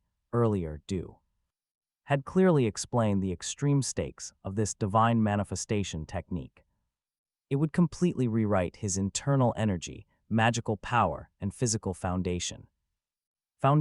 Hearing this shocking revelation, Ban was absolutely left speechless. He had honestly expected a simple, beginner lesson he could learn calmly. Now he quickly realized this was going to be an absolute nightmare. Du gently reassured him not to worry, saying it was natural for energy to shift. During this intense training, this divine manifestation would actively stimulate his body, forcing it to consume mana to forge a pure internal force, as long as both his flesh and mana grew together. Energy pathways would expand. Honestly, Ban still struggled to grasp it. It was too complex, so he simplified it. Filter mana, make pure force. The second Du channeled the force directly into his back. However, Ban gasped as his body burst into flames. It was wild, like becoming a literal fireball. The latent magic power in his veins was being absolutely devoured. A completely new pathway was being violently carved inside his flesh. Ban gritted his teeth, terrified that his body would burn up. Du placed a steady hand on his shoulder, urging calm. She instructed him on his next move: follow the newly carved pathways inside and guide the divine energy constantly, direct those inner flames. This was the beginning. Divine manifestation. He closed his eyes, holding onto Du's final words. Succeed here and the path opens. He truly believed it would happen. Eyes shut, Ban watched the brilliant blue flames constantly swirling inside his body. Sitting in a lotus position, he guided the fire, absolutely seamless. The energy surged through his vessels, centering directly around his heart. Slowly, a deep sigh, he was finally starting to feel much more comfortable. Du's technique proved that raw magical power wasn't always the answer. Ban opened his eyes. Suddenly, a glowing system prompt flashed before him. He stared in complete surprise at the announcement of a newly discovered concept. This rare style was divine manifestation, already reaching 20 depth points. Thanks to this intense cultivation, several negative concepts inside him were destroyed. A pure, beneficial excess of vital life force was created instead. This massive reserve would now accelerate the growth of his other abilities. Feeling the raw confirmation of this new power was absolutely sensational. Even better, his soul attribute depth skyrocketed to 440. His physical resistance spiked, just as predicted once his body filled up. The divine energy fully saturated his veins. He felt completely reborn inside. The longer Ban nurtured that blue flame, the faster his concept power grew. Standing nearby, the female master who finished passing the technique watched. Du stepped closer, asking if he was satisfied with the results. Ban grinned, giving her a massive thumbs up for the insane technique. He called it amazing, prompting her to mention choosing a special reward. Instantly, he regretted it. Du let out a truly maniacal laugh. Still, she demanded something first, tossing his shirt right back to him. Wipe off the sweat and get dressed, she ordered, unless he wants to climb the tower alone. Ban quickly ducked behind a stone wall to wipe himself down, getting ready. But as he dressed, a strange, warm sensation suddenly hit him. With just a little focus, he could perceive the divine energy circulating. Staring at his hand, he could actually see his own internal vessels glowing. The stronger this energy grew, the more his body strengthened and sharpened. He couldn't believe such an incredible martial art was given for free. Moments later, Ban walked back out to reunite with his waiting group. Slight immediately teased him, asking if he planned to publish a training video. Obviously, he wouldn't do that, but Ban noticed something strange. Du crossed her arms defensively. Spotting his stare, she demanded what was wrong. Ban quickly changed the subject, urging the entire group to move forward. Rachel and Slight couldn't resist throwing a few more playful jabs first, joking that a shirtless training video would easily gain millions of views. Walking through the labyrinth, Slight complained that it must be lunchtime. Ban admitted he had delayed them, agreeing that they should eat soon. But Du refused to stop, noting they spent way too long in room 5. She declared that no one is eating until they reach the next area. Slight provoked her, calling her a strict military sergeant imposing rigid rules. Since he still had energy to complain, she told him to keep moving. Du ordered him to channel that energy into finding the exit instead. While searching for the exit, the young blonde guy stumbled onto something unexpected right ahead. A massive door stood there, likely the exit, since it was the floor's only door. The rest of the group assumed it had to be the path leading to the next area. But wait, before anyone could take another step, Ban stopped them. His eye flared with a strange, golden glow, completely taking him by surprise. Without even activating any skills, the strange grooves felt entirely different. He could physically sense an entirely different concept resting just on the other side. Sensing this power came from behind the structure, Ban headed closer. This caught Slight off guard. He just wanted to leave and grab some food. Du went along with Ban's choice anyway, following him while calling out to the others. No luck, they searched behind the massive frame, finding absolutely nothing. Confused, Slight walked up to Ban, asking if they had made a wrong turn. It certainly looked that way to them, but Ban's eyes saw a wall of pure illusion. Reaching out his hand, he slowly started to step closer to the empty space. Halfway there, his fingertips made solid contact with an invisible barrier. At his touch, spiderweb cracks immediately began to rip across the hidden surface. With a sudden, loud shatter, the entire invisible barrier completely fell apart. Classic Slight, honestly, who can blame him for losing his mind? The girls quickly realized Ban had uncovered a hidden path right before their eyes. Right past the shattered wall was a winding spiral staircase leading straight up. Just then, a sudden system notification flashed right in front of him. He had just absorbed 50 illusions, proving exactly how well hidden this shortcut really was. Even he couldn't quite believe his luck, forcing a quiet, amazed smile. Showing them this crazy shortcut, Ban asked what they should do. Disbelief, Slight stared at him. Why was Ban even asking that? Right beside him, Dako had already made up his mind on the obvious choice. Without needing another word, the group immediately dashed right into the shortcut. As they climbed, Ban fed his little snake, Evolve 50 illusions, to help her grow. She needed the power-up anyway. Mid-climb, Ban brought up an interesting theory. No portals, the floors seemingly changed dynamically on their own. Du quickly agreed, maybe these stairs themselves served as the mechanism.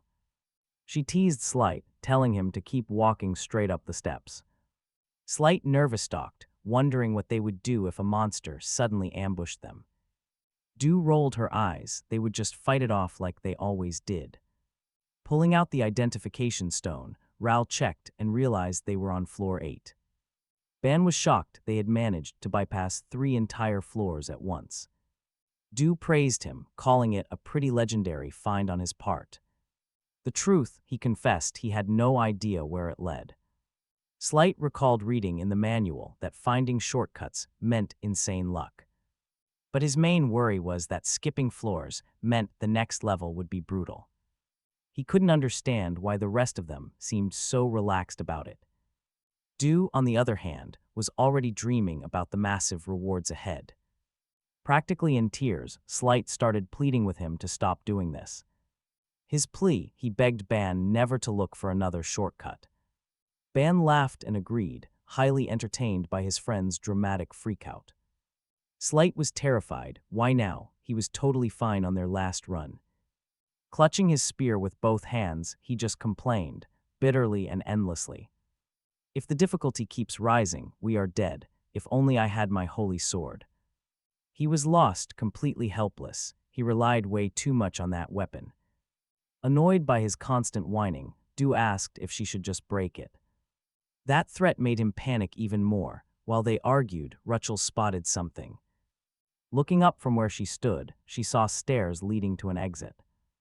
Their student identification, stone, confirmed they were on the 8th floor. Ban looked up and figured this staircase led straight to the 9th floor. Rachel warned him to stay alert, sensing a strange, heavy hostility. It felt exactly like the moment that irregularity appeared, chilling. The bickering stopped instantly. Suddenly, Du did something nobody expected. She told him to draw his weapon. It does not hurt to be careful. Slight gasped in sheer surprise. He actually had her permission to use it. Instantly, his confidence returned. He bragged about handling everything himself. This sudden confidence was pretty annoying, but Du let it go. Nothing she could do now. They stepped together through the glowing gate. They arrived on a floor dominated by massive stone pillars. Ban looked around. No monsters in sight, just a massive high ceiling. Slight assumed they found a safe zone, but Ban seriously doubted that. There was absolutely no mention of a resting area in any of their guides. As they explored, an armed sniper watched from the dark and fired. A burst of energy erupted, forming a glowing magic circle. Ban flinched at the sound. A giant orb shot straight toward Du. She barely noticed before the projectile was right on her. The impact triggered a massive explosion, blasting dust and debris everywhere. The group shielded themselves, terrified of what happened to Du. But get this, as the smoke cleared, she was casually stepping on the bomb. She complained to Ban, asking if only he could use those weapons. He sheepishly recalled saying that, but this must be a single-use weapon. Which meant the enemy was currently wide open. He had to act fast. He immediately scanned the dark room to find the coward who attacked. His golden eye flared, instantly tracking down the hidden sniper. Pointing to a massive stone pillar, Ban shouted to Slight. But before he could finish, Slight had already charged straight ahead. The hooded attacker panicked, seeing a swordsman rushing straight toward him. It made no sense. His stealth should easily fool a rookie. Grinning wildly, Slight swung his sword, slicing a massive stone pillar apart. The sniper tried to stay calm. He wanted to isolate the swordsman. If he dealt with him first, he could blow up the others easily. Meanwhile, Ban rushed over to Du, asking if she was actually unharmed. If that massive blast had hit anyone else, they would be dead. Du just nodded, but as Ban activated his all-seeing eye, he froze. He pointed at the sphere beneath her feet, detecting pure, volatile chaos. It was a level 30 magic bomb, primed and highly unstable. Kneeling right before the sphere, Ban warned everyone to step back. Sweat dripping, Ban successfully deactivated the core. He let out a sigh. Who would waste an elite artifact here? They would pay for this. Slight made sure of that, relentlessly battering the enemy with flashing strikes. Blinding sparks exploded with every single clash of their blades. Forced onto pure defense, the masked intruder gritted his teeth. This kid was good, too good, but he had another card to play. The attacker had already slipped far away from the blast zone. Safely out of range, he turned back to look at them. Instead of panic, he saw a boy hurl an object straight at him. It did not matter. The detonation was only 3 seconds away. With a smug grin, the intruder pressed the detonator to end them. Talk about a major backfire. The deadly sphere was flying right at him. What was happening? Sensing the danger, Slight leaped back out of range. The desperate man shrieked, bracing for the fiery blast. But the sphere missed, ricocheting off a stone pillar behind him. He stared at the rolling metal. Why was there no explosion? Suddenly, a blade flashed. Slight was already right in front of him. Slight calmly warned, "Look away during a fight, and you die." With one clean, unblocked strike, Slight ended the battle, but the intruder was not finished. Clutching his bloody shoulder, he muttered in disbelief. This was weird, Light agreed. The whole situation made absolutely no sense. "Are you human? Why are you attacking us? And how did you get in here?" Ban walked over to pick up the inactive, heavy sphere. He asked the man if he really thought his stealth trick would work. "You were too confident. That is why you are in this mess. You were betrayed by your own defective, cheap piece of junk." "Are you stupid?" The defeated assassin gritted his teeth, completely furious. "Who the hell are these kids?" His blood boiled with rage. How could low-floor rookies possess this level of monstrous, overwhelming strength? Before he could finish shouting, a sudden energy beam grazed his side. It shattered the pillar. Du stood there, sparks dancing on her fingertips. Her cold, sinister look was enough to freeze his very soul. She warned him, "Before we talk, I will ensure you cannot run. I will break your limbs so you do not try anything stupid."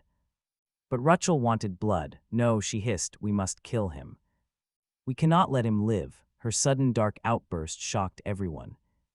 Rachel's hair turned pitch black as she gritted her teeth in fury. "If we do not do this, he will slaughter every single one of us." Ban rushed to stop her, but her sharp claws were already slashing forward. Before she could hit him, heavy glowing chains wrapped around her body. Ban and Eve successfully bound her. Suddenly, a cold, oppressive voice echoed. "Oh, this is bad." A suffocating, terrifying pressure suddenly flooded the room. Ban looked around in shock. Slight braced, while Du realized the truth. It was a constellation. The voice grew louder, shaking the entire area. "The ominous force continues to torment the defeated loser, declaring his function is completely useless now." Dark energy slams into the desperate man as he pathetically begs the mysterious voice for forgiveness. He pleads for another chance, crying out that he can still do it, but the voice remains unmoved. It orders him to sacrifice his life so his allies can claim the ultimate prize. Watching this horrific torment, Slight gasps in confusion, but Ban immediately reacts. Ban orders everyone back as the voice commands a final sacrifice for Exodus. The victim screams in absolute terror while Ban tries to sprint away from the blast zone. But staring down that overwhelming dark energy, Ban realizes he is a second too late. He cannot outrun the blast, and the devastating shockwave is quickly closing in.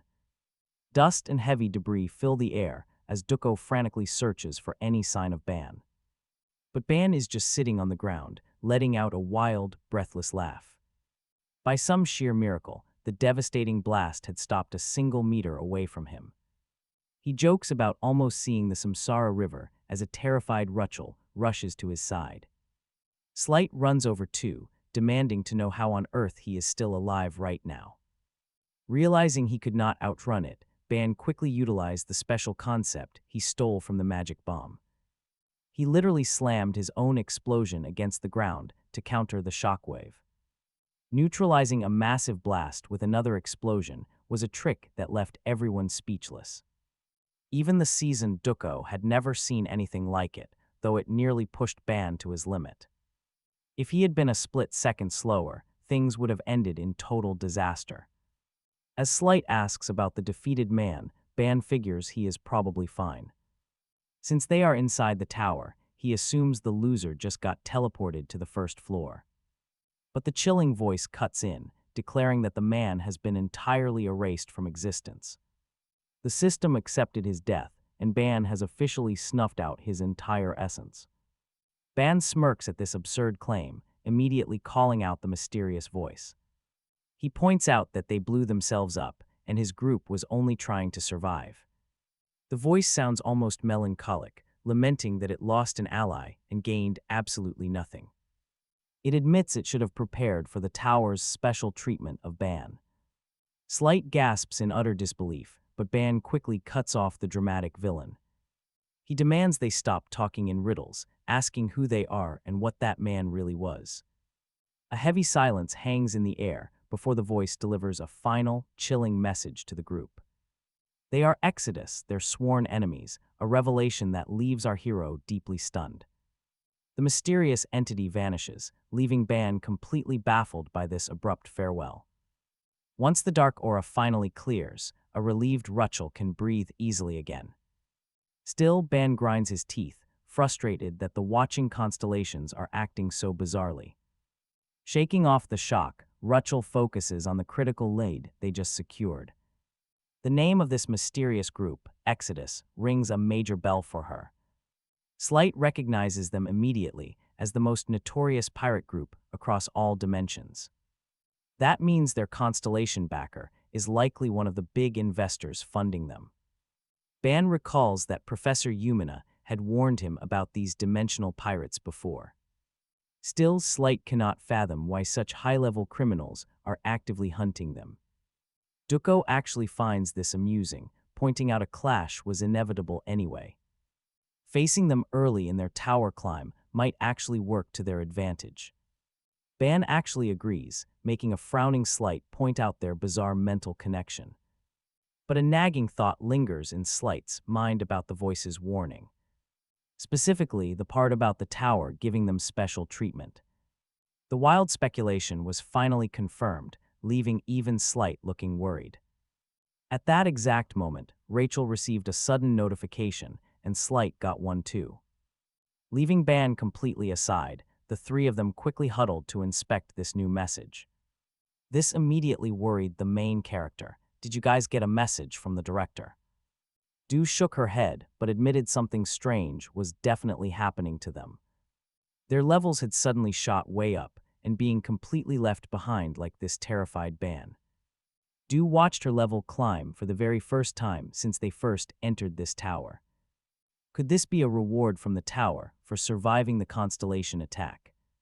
She wondered. Meanwhile, Slight found the situation incredibly frustrating if she was right. Rachel, on the other hand, was absolutely thrilled to see her stats shoot way up. The trio sat together, happily checking out their massive new stat upgrades. Meanwhile, Ban and his snake Eve sat off to the side, feeling quite left out. Watching his allies use their screens, the main character realized they just had not evolved yet. Their average stats were already extremely high, preventing any early evolution. Turning his attention back to himself, he wondered if the tower was completely ignoring him now. He had not received a single notification. To be sure, he acted. He activated his all-seeing eye ability and quickly realized he was dead wrong about this. Right in the middle of the massive explosion crater, he spotted a strange concept hovering. It floated quietly amidst the swirling smoke and dust, right where the enemy vanished. The main character slowly approached the floating concept, ready to take a gamble. Believing that this was his actual reward, he reached out and touched the strange concept. The moment he made contact, a blinding wave of pure energy erupted. Glowing runes surged up Ban's arm, flooding his body with massive stat boosts. Ban stared in absolute disbelief, shocked to see himself gaining 79 life points right away. It was insane, plus, he spotted some concepts he had never seen. First was metamorphosis, a rare concept that normally could not apply to humans. The other was star scar, a trace of starlight remaining even after everyone was gone. It remained even after everything else had been completely swept away. He figured the first represented a supreme, high-tier force of transformation. The second, though, belonged entirely to constellations. While Ban tried to understand how to use these concepts, Eve suddenly slid over to him. She hissed happily at him, and Ban asked if she wanted it. The little snake wiggled excitedly, with a bright, happy look on her face. Sighing, he held it out, deciding he would not use it anyway. Go eat, Eve. With absolute affection, the little snake happily devoured the entire concept quickly. Traces of strange energy, immediately began to ripple through her. Ban screamed in shock, immediately catching the attention of his nearby companions. They all rushed over to see, and Rachel was the first to ask what had happened. Trembling, Ban explained that Eve had suddenly turned into an egg. In his hands, he held a highly bizarre egg shimmering with strange digital patterns on it. A notification flashed. The target had mastered a lower-tier concept. Origin mutation was in progress. Worried, Rachel asked if this happened before. Ban nodded, explaining that last time Eve hatched almost immediately after turning into a digital egg. But that was clearly not happening this time around. Slight figured this happened because it was Eve's second evolution. She crossed her arms with a sly smile, thinking the little girl had evolved. Meanwhile, Rachel held the egg and felt a warm, strange energy flowing from it. Trembling with anxiety, Ban actually bit his nails while desperately trying to figure out what they should do next. They had lost their only emergency backup to keep Rachel calm, hearing Ban's warning. Hearing this, Slight started worrying too, but the thought of the upcoming safe rest zone calmed him down. Everyone remained pretty relaxed. Right as they started discussing their destination, the transition triggered. Within seconds, they materialized inside an entirely new area that resembled a massive dome. It looked exactly like a lush, vibrant garden under a massive glass dome with a gorgeous fountain bubbling in the center. Winding stone staircases rose up from the courtyard, leading toward the beautiful high gardens above. This was the legendary 10th floor, a place they had only ever heard about in rumors. Stories claimed that unlucky climbers could easily starve or die of thirst here. But their current reality was completely different as they walked around. Ban happily remarked that they had actually gotten incredibly lucky, just as Slight walked over to inspect some trees. To nearby trees to harvest some delicious-looking plants called the fruits of Eden.